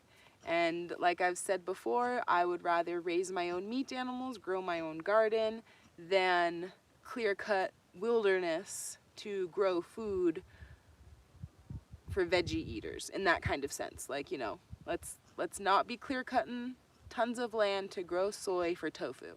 Like, that hurts more animals than me raising animals for meat in that kind of sense. And that's one of the biggest reasons I like having meat animals, is that there is always a food source here. Even if we weren't growing anything in the sense of a garden, we have a food source. And that food source being meat will not only feed us, but it feeds the cats and the dogs and the chickens, even if we had to. Like, if we had to downsize what animals we were raising, I think we'd probably eat the goats and raise the chickens. But the goats could also feed the chickens for a while and be helpful in that sense too, because chickens will eat meat. So every animal, it's a very specific reason we want to do what we're doing, I guess. It's not just, it's not just about raising animals for meat. It's also to help revitalize the land. For me personally, I love cheese, I love milk, but like the stuff from the store makes me sick. Like they say it's lactose intolerance. When you heat things up, you change chemical compounds. And as I understand it, when it comes to the fatty molecules in milk, when it gets pasteurized, you're not changing the fat molecule entirely, but you're changing it just enough that some bodies have problems digesting it. And I think that is my problem. Because if it's not highly pasteurized, like if it's homemade yogurt, homemade cheese, like raw milk, I have no tummy problems. If it comes from the store, yogurt isn't as bad, but if it comes from the store, I have those the lactose intolerance symptoms. So it's not only just because we want to be self-sustainable, but it's because it's just healthier, we think. That some of the processes we do with even organic food, it still affects our bodies, affects our systems. Some of us just can't handle it. I don't want to give up milk. I love butter. And if I want those things, I want to raise an animal healthy, happy, comfy. I get to give her loves, scratches. I get to thank her for what she provides us. And then I get to make good homemade stuff. And when it comes to all the ridiculousness that may come with goats, that makes it really worth it to me, because we need to really create relationships with our food. And that is partially when it comes to raising animals, where it got to be careful, because it's hard. Harvesting animals is not easy, especially when you raise them from babies. If you watch them be born or you help them be born, and then like the whole time you're thinking, I'm going to eat you one day. Everybody has their different limit on if they can handle that or not, and that's totally fine. But just be aware of that too, that it's not easy. Like, nobody likes it the way that negative people think, I guess, in that sense. Everyone who harvests animals and hunts and that, it's wonderful. It's a joyous, celebratory situation, but it's not like we take like a sick pleasure in it. I mean, I'm sure there's some people out there, like, sure, and we want to avoid those people. But those of us who are doing it for the health of our families, knowing where our food came from, knowing that this animal was just an animal, as happy as we could keep this animal, unless like you're hunting, but that was a healthy, wild animal doing its thing. But we know that this meat is from people who kind of give a crap, even if it's like hunting, you give a crud. Like, hunters have their hunter ethics, I guess, so to say. Well, the hunters that I grew up with, they respect the animal, they're grateful, they appreciate it, they're excited, they love the thrill of the hunt, so to say. And that's not negative. That's a very human, natural nature thing. Everything in this world, if they catch what they eat, what they're going to eat, they're excited. You can't, of course, us humans too are going to be happy and excited when we are able to harvest food, whether that's meat or plants. And everybody just has their own level of how they can deal with those things. And I think I talked about it in another live. If you're not able to harvest an animal for whatever reason, community. See if there's someone else who can help you do the part that you can't. Because sometimes that's just where people get hung up. They're totally great with raising the animal up in whatever fashion. It's just the rest that they have trouble with. And that's where I think community comes in. Because in a sense, that's what I would like to be for my community at some point. That if you want to raise animals, but you need help with that part of it, I would love to help you. But I also want to teach you. Because what if one day you can't find someone to do that for you, and you need to harvest this chicken. I want to at least have you there to see and learn and have an idea on how to do it, so then you can when the time comes, if it ever comes. Because again, this is my personal opinion, I do feel like if you're going to raise animals for meat, you should be the one to do the ending part of it and process into the freezer. But I also understand why some people can't. Like, I totally get it. I'm not dogging. But I do think it's pretty important for you to at least know how and have at least a couple hands-on experiences, so that just again, so you're able to do it if need be. Because it's also just being able to cull an animal. Because if an animal's in pain and you're very tender-hearted and you have a really hard time ending the animal's life, like, I totally get it. Like, not in a negative way at all, but at the same time, like, finding a balance between knowing how much it sucks and you don't wanting to do it, but knowing how important it is for, say, an animal in pain and you don't want them to be in pain, to know how to do it. So if the situation arises where you can't find someone else to do it for you, you can. So you can show that animal that bit of compassion to be able to at least end the suffering. And I think that's another important thing, that if you do raise any animal,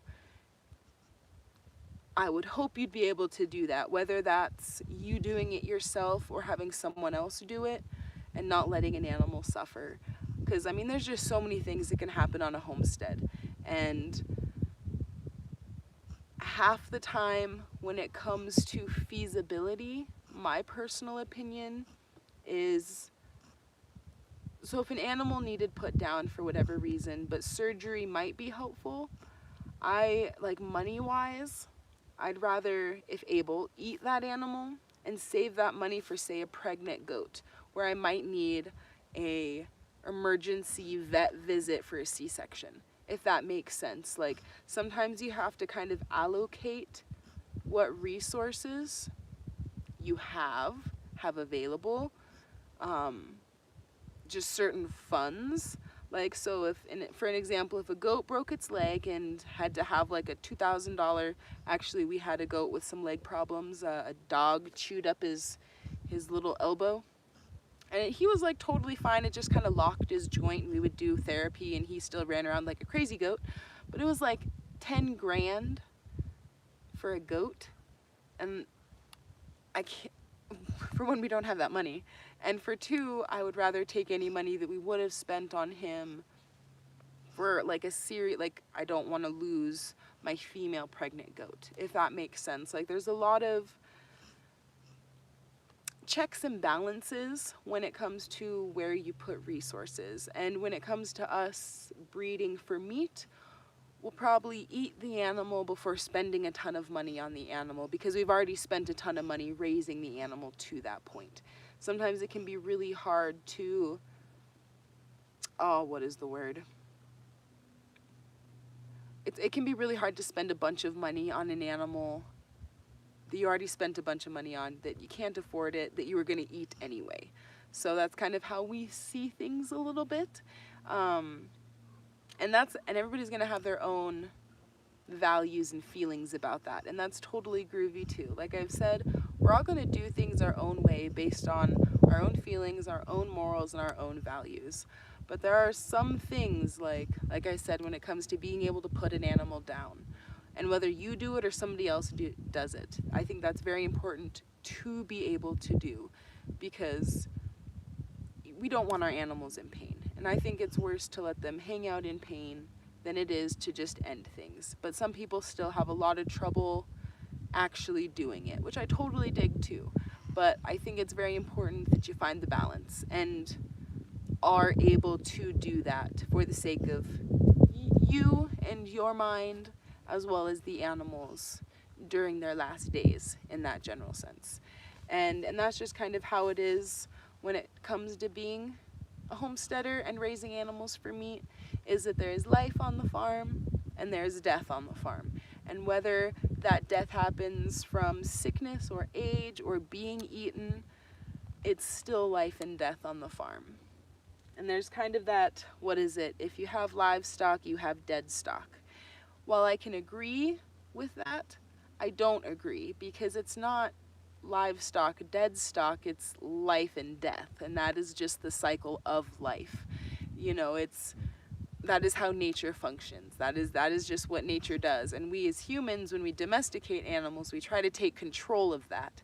And then we call it livestock and dead stock, when it's just nature that we're trying to control for our benefit in that kind of sense. And when you really start working with animals, that life and death cycle and happening can seem so much more worse than it really is, because we separate our animals from nature, if that makes sense. And you can't do that. Even domesticated animals, that's nature. Even us humans, we are nature. We just think we are better than nature and know better than nature. And like I said before, that's why we have a lot of the problems we do.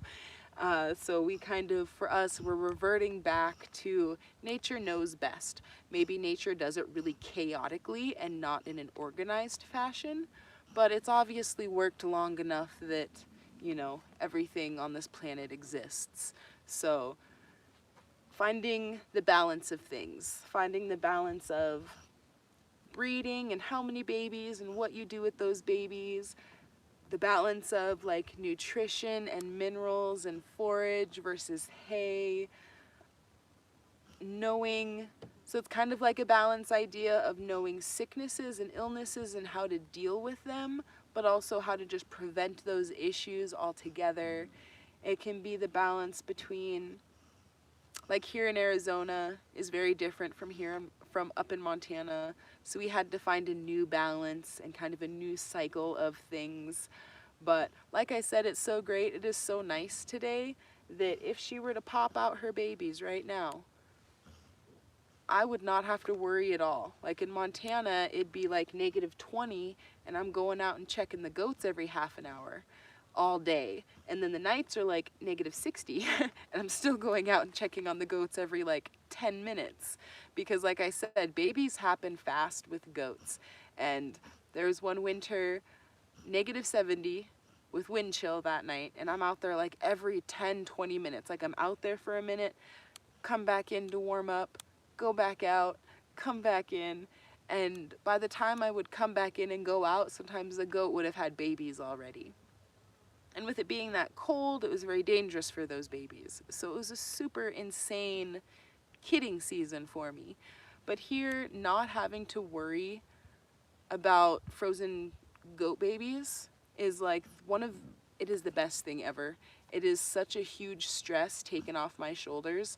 I don't have to worry about when they're having babies. Like even if it was cold here, like for Arizona, cold, I'm not worried. If these goats can have babies in the -70s, and like I have to go dry off and warm up babies and then bring them back, and it's kind of in and out for a minute, but they're fine. I mean, sometimes they have a little frosty on their beard, but they just chill in there and they cuddle and they're fine and they have their babies and they get dried off, and I check on them all the time because I'm worried, but they did fine. I mean, they were happy, comfy goats in their goat camper. And down here, it's that same aspect, but I don't have to worry about them being cold at all. I don't, if I wanted to, I could just ignore them the whole time through kidding season, cold wise. Like, I don't have to worry because it's cold. And so that's kind of the other thing when it comes to the stresses of breeding animals is if they're having babies, they're having babies. There's no stopping it. And if it's -70 and they're having babies, you better be on it. And you better be able to be on it. Otherwise, you might not have any, you'll have frozen goat babies in the morning kind of idea. So definitely depending on the situation, the location, the weather, when you, kind of when you breed / you know, the goat seasons and those things, you know, it can bring a whole other host of issues. You know, if you're somewhere that's wet and rainy all the time, like you better have a pretty nice dry barn for kidding season, you know, but half the time you'll have a nice comfy place for the goats to have the babies, but then they'll go find a mud puddle and go have their babies in a mud puddle. Not literally, but close enough. So it's definitely working with your animals, working with the season, working with what you got, and definitely being patient, but also paying attention to the ladies and how they're doing, how they're feeling, making sure again they have their good nutrients so that they're not deficient, so that babies aren't deficient. And sometimes it just happens anyway. Mama goat could be perfect and baby is still deficient. And just like people, there's lots of different things that can affect all the things, whether it's affect mama and her growing the baby, or that affects the baby while it's growing, or what happens after it comes out. Because like in a sense, you know, she could eat some little funny plant and it stops the absorption of something, you know, and so the baby is deficient. And of course we try to avoid that. We definitely have been looking at all the plants around here, and so far there's nothing we really have to worry about. But that is also important too, knowing what forage is here, what can affect a pregnancy in a goat or any animal. But you doing okay? But like I keep saying, you know, it's the balance, it's the slow build, and if you want to raise animals for meat or whatever it is, definitely start less is better until you get a good hang of it.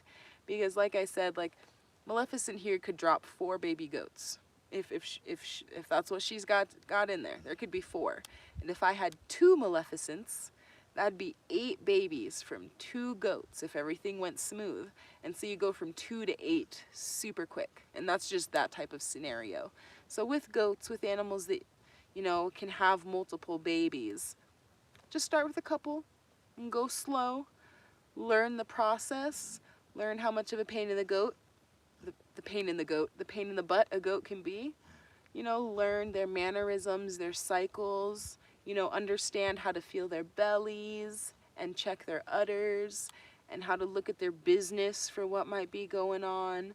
And after you feel like you've got a good, like, okay, I know what I'm looking at, I know what I'm looking for, maybe I haven't experienced everything yet, but once you get that good feel for things, you know, you did all the research, you've had goats for a minute, then just go crazy. Like if you want 1,000,000 goats, then go ahead and get 1,000,000 goats.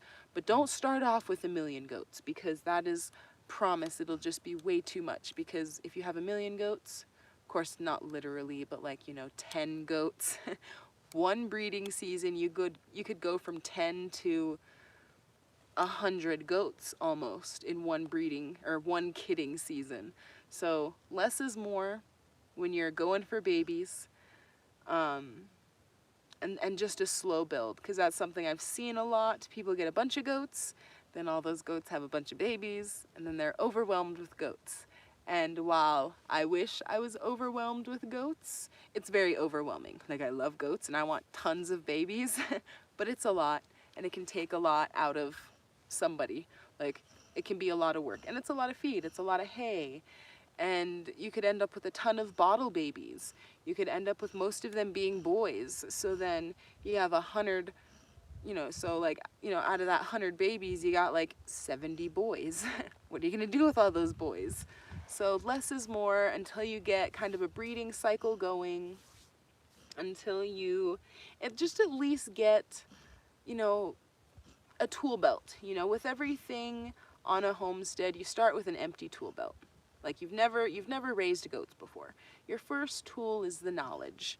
You do a bunch of reading, you get a good idea of everything about goats, right? So that's your first tool. And then the second tool is like your literal tools. Like, you know, you get your files and your hoof clippers, your banders, your hay, your nutrients. You get all those tools, and then you take those 2 tools and you implement them into actually having the goats, and you get hands-on. And with each thing you learn hands-on, that's one more tool in the belt. Like sure, you have the hoof clippers, but learning how, and like, you know, you read how to do it, you watched videos on how to do it, it's totally different than wrestling with a goat and trying to clip those darn hooves. Especially if you adopt goats that aren't used to being handled, or perhaps you didn't handle them enough that You know, it's kind of like working with, I mean, it's like working with any animal. If you want to be able to easily trim their hooves, you play with their hooves since they're born. Like as soon as they come out the womb, not literally, but play with their little hooves, you know, tickle their ears, you know, like, and like not, no, like you mess with them, not in a mean way, but you get them used to humans handling them, checking them over, because as they get older they get more used to it. They understand that, you know, it's not a bad thing, and once you get to the point where you need to band them or clip their hooves, check for, you know, check their bums, all those things, they're going to be used to you handling them, and it'll just be easier to check over those things because they've been used to you doing that from the beginning. Especially with females, when it comes, like if you're like, okay, this is going to be a milking goat, in a way you're going to want her to get used to playing with her udder area, you know. So in a sense, as soon as you can, start working with her and being used to her legs being grabbed. Like, they don't really have an udder for you to like let them know that, like, to get them used to that thing, but rubbing on their bellies will help them get used to you milking. And just like those certain things that, if you want it to be easier when they're older, you start it when they're younger, so they're just, you know, it's that weird I feel like we just manipulate the animals like we're training them, and that's what you do. It's manipulation, it's training. The earlier you start it, the easier it'll be to train them as they get older, and when the time comes for, say, milking or being put in a head catch to trim hooves, it'll just be all the easier. Practice, it's kind of, you got to practice with the animal their whole life, and the more you practice, the less practice it becomes natural, it becomes just a process, and they get used to it. Because my plan is, with this next round of baby females, is I want to make like a little mini head catch, and they're gonna get little treats in this little head catch since they're little. And so while they're in there, I'll look at their feet, and I'll check their bums, and I'll look up their nose and put my finger in their ear and give them checkups while they're super tiny. Because I actually haven't quite done exactly the head catch aspect yet, but I want to start implementing that, because that's always the hardest thing. You can do all those same things without the head catch, but once you start implementing the head catch, it can be kind of starting over. So I want to start the head catch training, I guess, super early with this next round of ladies. Yeah, just so there's no more head catch training, I guess. And it's kind of that thing, the more you do sooner, just the easier it is on you and your critter later. And I promise that if you're trying to milk an animal, the more you work with them when they're little, you will be ever so grateful to yourself, because the milking will be that much easier, because it's already a pain in the butt to, you know, working them into being used to that. But also when it comes to, like, if you're not aware that if you have a goat who is in milk, and depending on how people do things, some people do take babies away kind of right away, so the mom just like doesn't even know.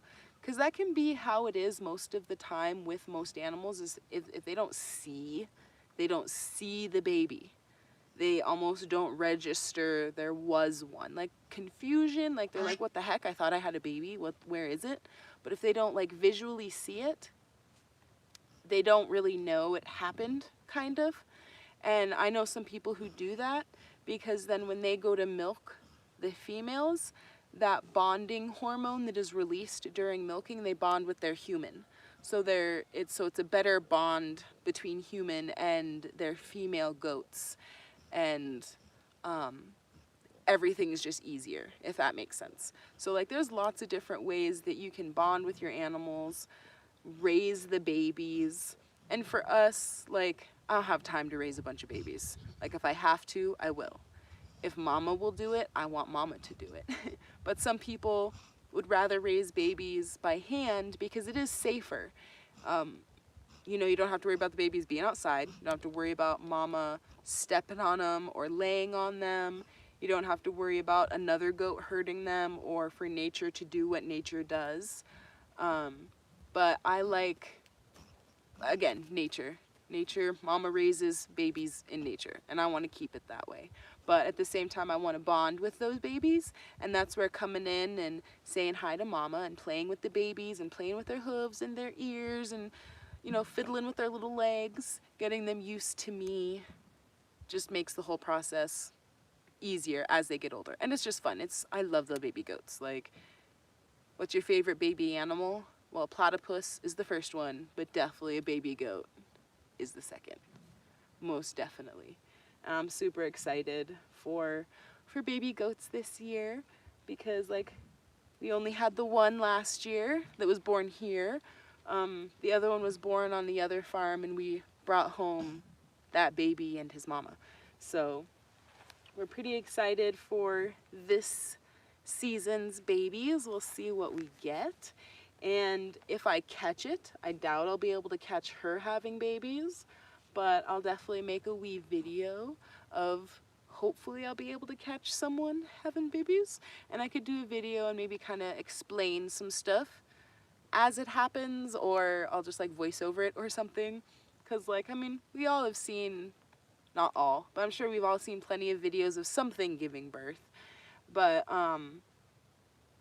so it's kind of that thing, like, should I make another video? Because there's plenty out there. But also I could just kind of talk about some things, and especially if something were to be a little different.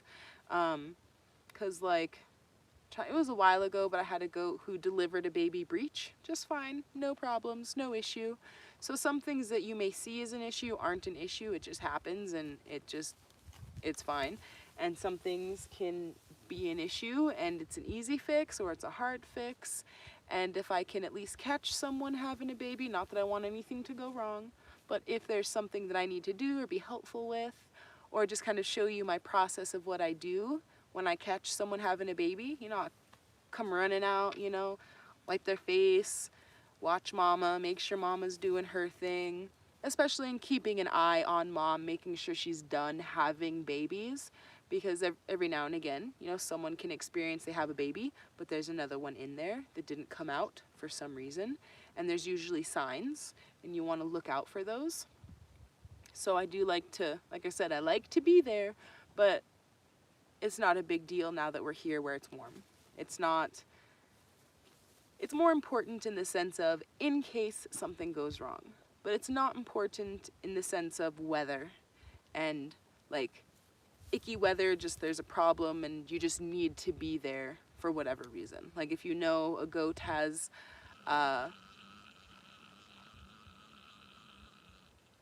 is that right?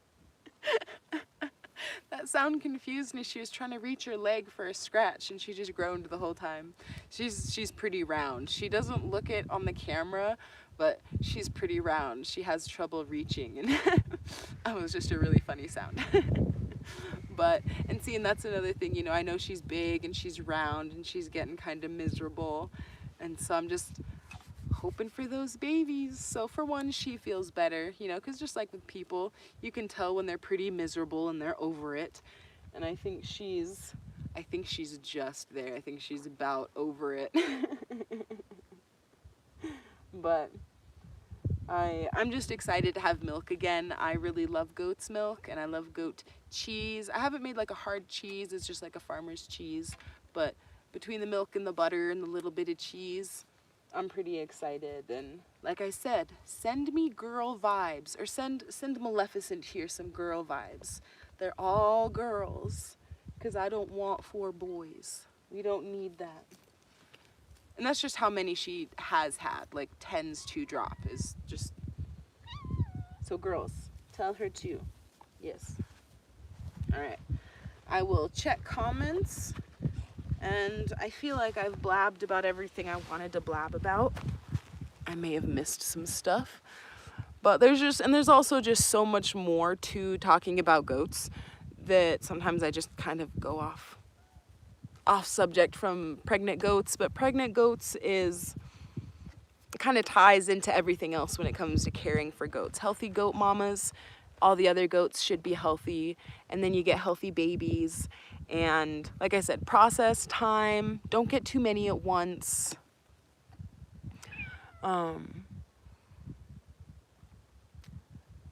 Okay, I just want to make sure nobody asks some questions. But yes, there's a lot of info that I've spewed.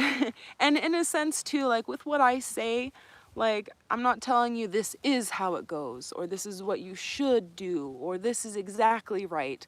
You know, this is just my experience, my opinions, that I want to share because I want everybody to be very successful. But it's also the idea that this is not easy. Like, raising animals is so much fun, but it's also really hard and really frustrating. And especially it gets to kind of that scary element when you start having babies. Because just like with people, I mean, they're pushing out whole live animals, and a lot can happen and a lot can go wrong. And at least being knowledgeable, like I said, like what I think is super important before you get an animal, I think it should be necessary. This is just me personally, is that you read 100 articles all about said animal. Like maybe not literally, but to find out as much as you possibly can. And get like weird about it. Like what happens up a goat's nose?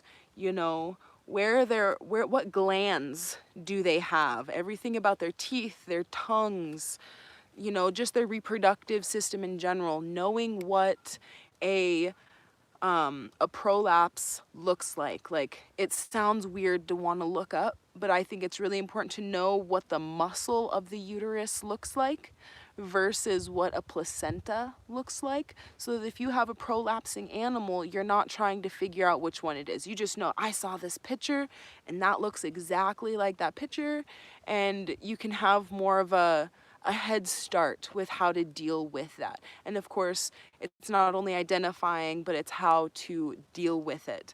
And it's not fun either, because you either need to do it yourself, which includes cleaning it up and putting it back and making sure it stays there, or it's being able to knowing if you have a vet close enough, or a friend, or a rancher dude. Like, honestly, if you need an emergency vet, see if there's some ranchers around, or people that raise like cows and sheep en masse, because like 99% of the time, the ranchers I know, they could reattach a cow's leg for you if you needed to. Like, not literally, but they can do a lot for you, or at least give you really good resources.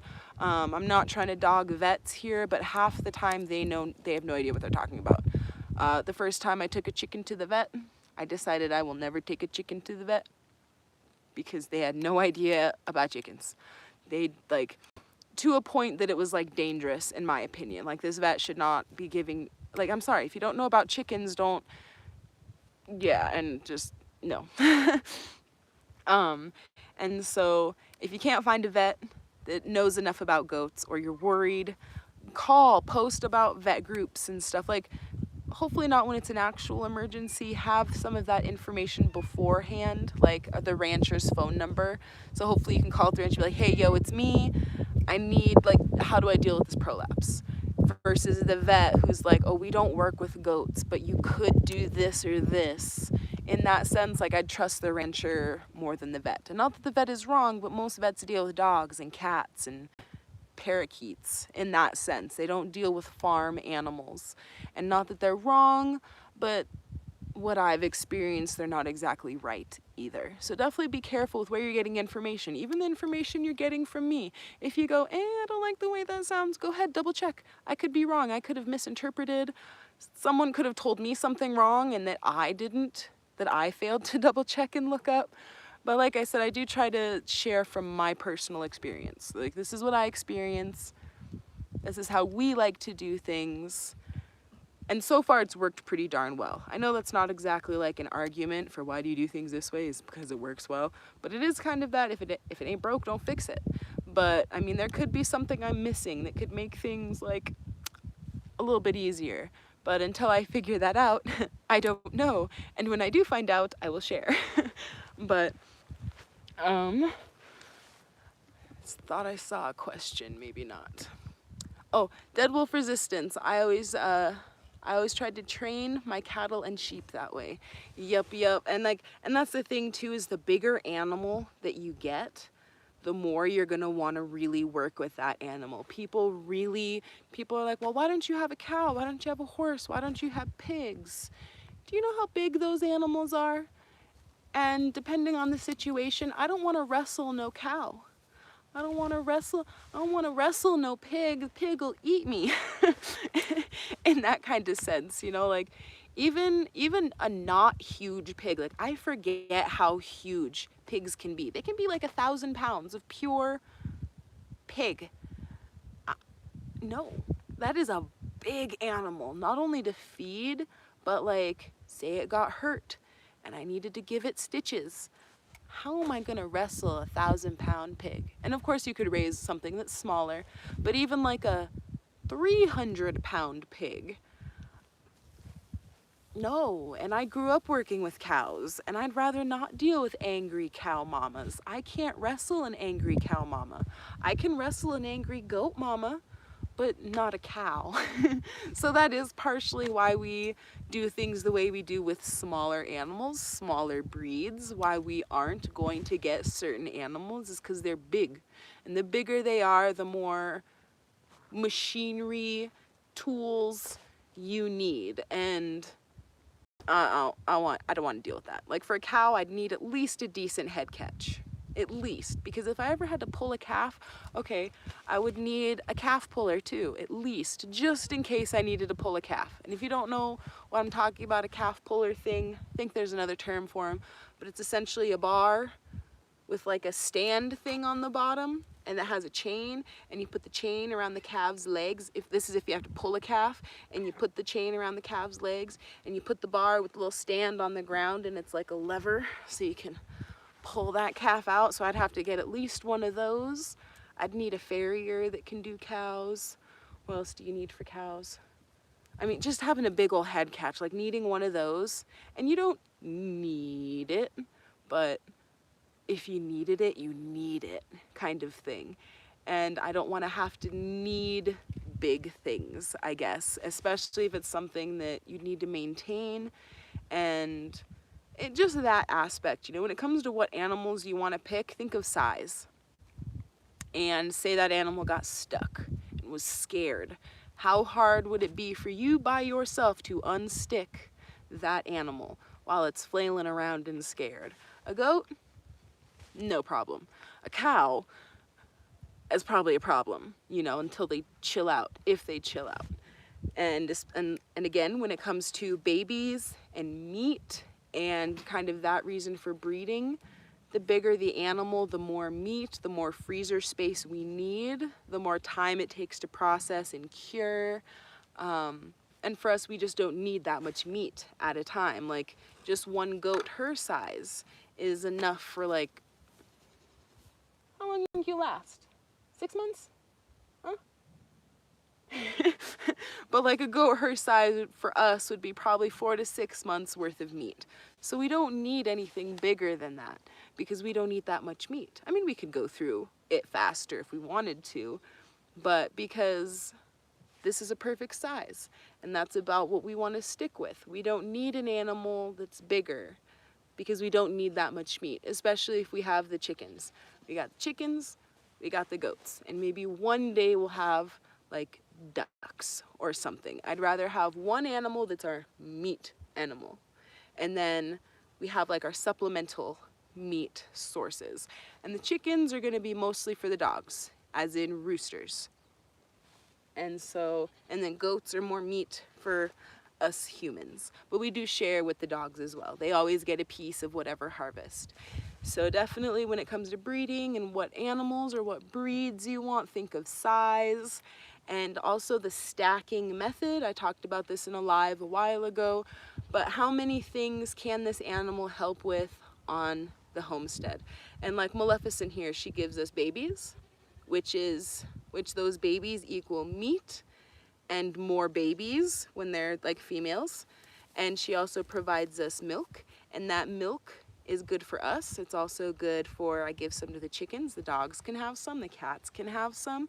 They fertilize the land, they help kind of till and make this area delicious by their poop and their pee, and then the hay they leave behind. Lawnmowers, they help prune our trees. All this is Maleficent's wonderful landscaping pruning work. And so at some point Brandon will come by and he'll cut off all these branches she's cleared off for us. So they have enough uses that they fit into the system well.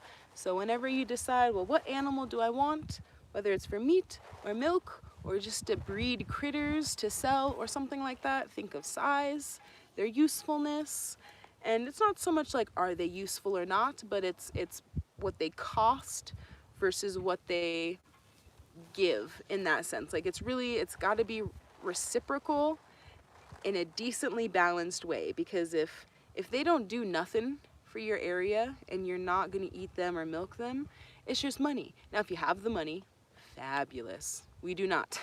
We need animals that can supply us with plenty so we can supply them with plenty so that we're supplied with plenty, and round it goes. Do you want to eat the rest of these chips? Yeah, she looks at me like that because she's like, you're going to try to show him my butt again? Because in a sense it sounds odd, but I wish I could show you her backside a little better.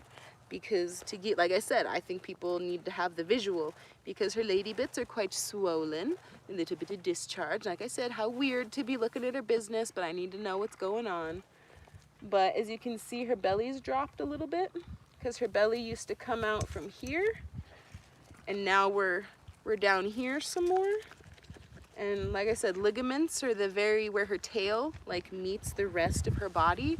We're trying to put our fingers around the spine, right in here. And my fingers are going almost all the way through. Like she's still, oh, they're pretty loose. I feel like, oh, I was a little high. I'm sorry, see, she's not a fan. I was a little high, but her ligaments are pretty loose.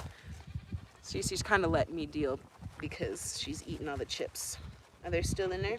Are there any more in there? Don't eat the bag. After all these treats, you're gonna have babies for me, right?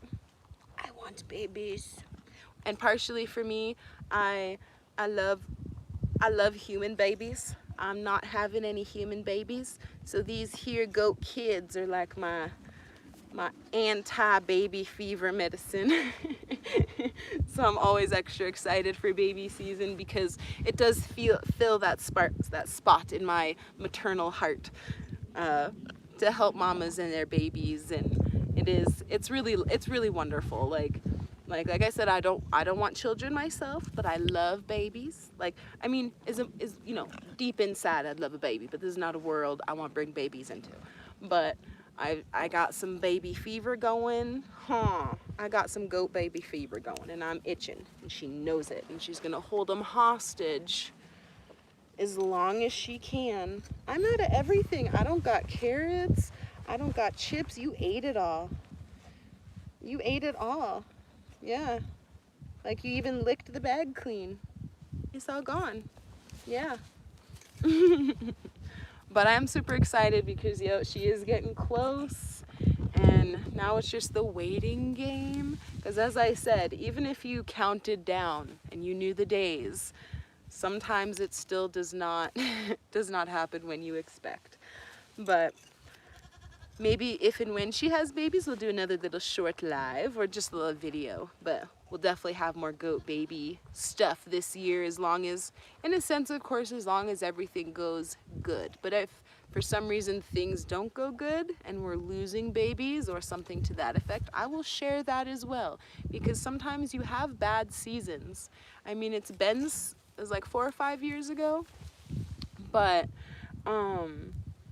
we had a bad season. I mean, just bad. And it happens, whether it's Mercury in retrograde, whether it's some weird contaminant, whether it's the earth was on the wrong axis, we fed them something funny, whatever. Sometimes it just happens. You have really bad baby years. And it's gonna be a wonderful baby year, and you're gonna have lots of adorable little girls, right? No, see that? She's like, oh no. No girls, I am the only girl here. But hopefully though, everything goes good and smooth, and I'll be able to share some of, all those little baby goat loves, because I love baby goats. And I think I'll quit blabbing for now. Need to get her some water and stuff too. She was eating some dim. They're not terribly salty chips, but need to fill her bucket because she kind of finished it all. And get her some more snacks, huh? You want some more snacks? Probably not too many more, but I like to spoil her real good. You know, gotta spoil them.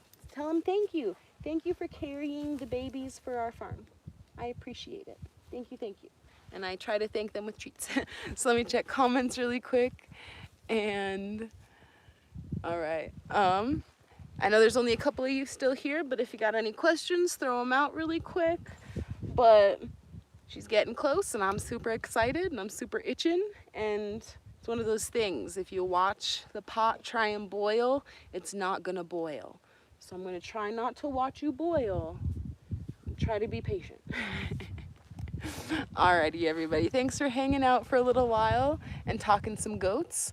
I think I'll still probably do a goat video on Sunday and kind of maybe cover some other stuff. I did cover a lot of stuff here, but it'll probably just be like an exclusive questions and answers, and I'll do my best to answer goat questions. So thank you all for stopping by and hanging out with me and Queen Maleficent here, and maybe by Sunday be alive with a baby goat. Maybe. Happy goat season, or happy kidding season. That's right. Peace.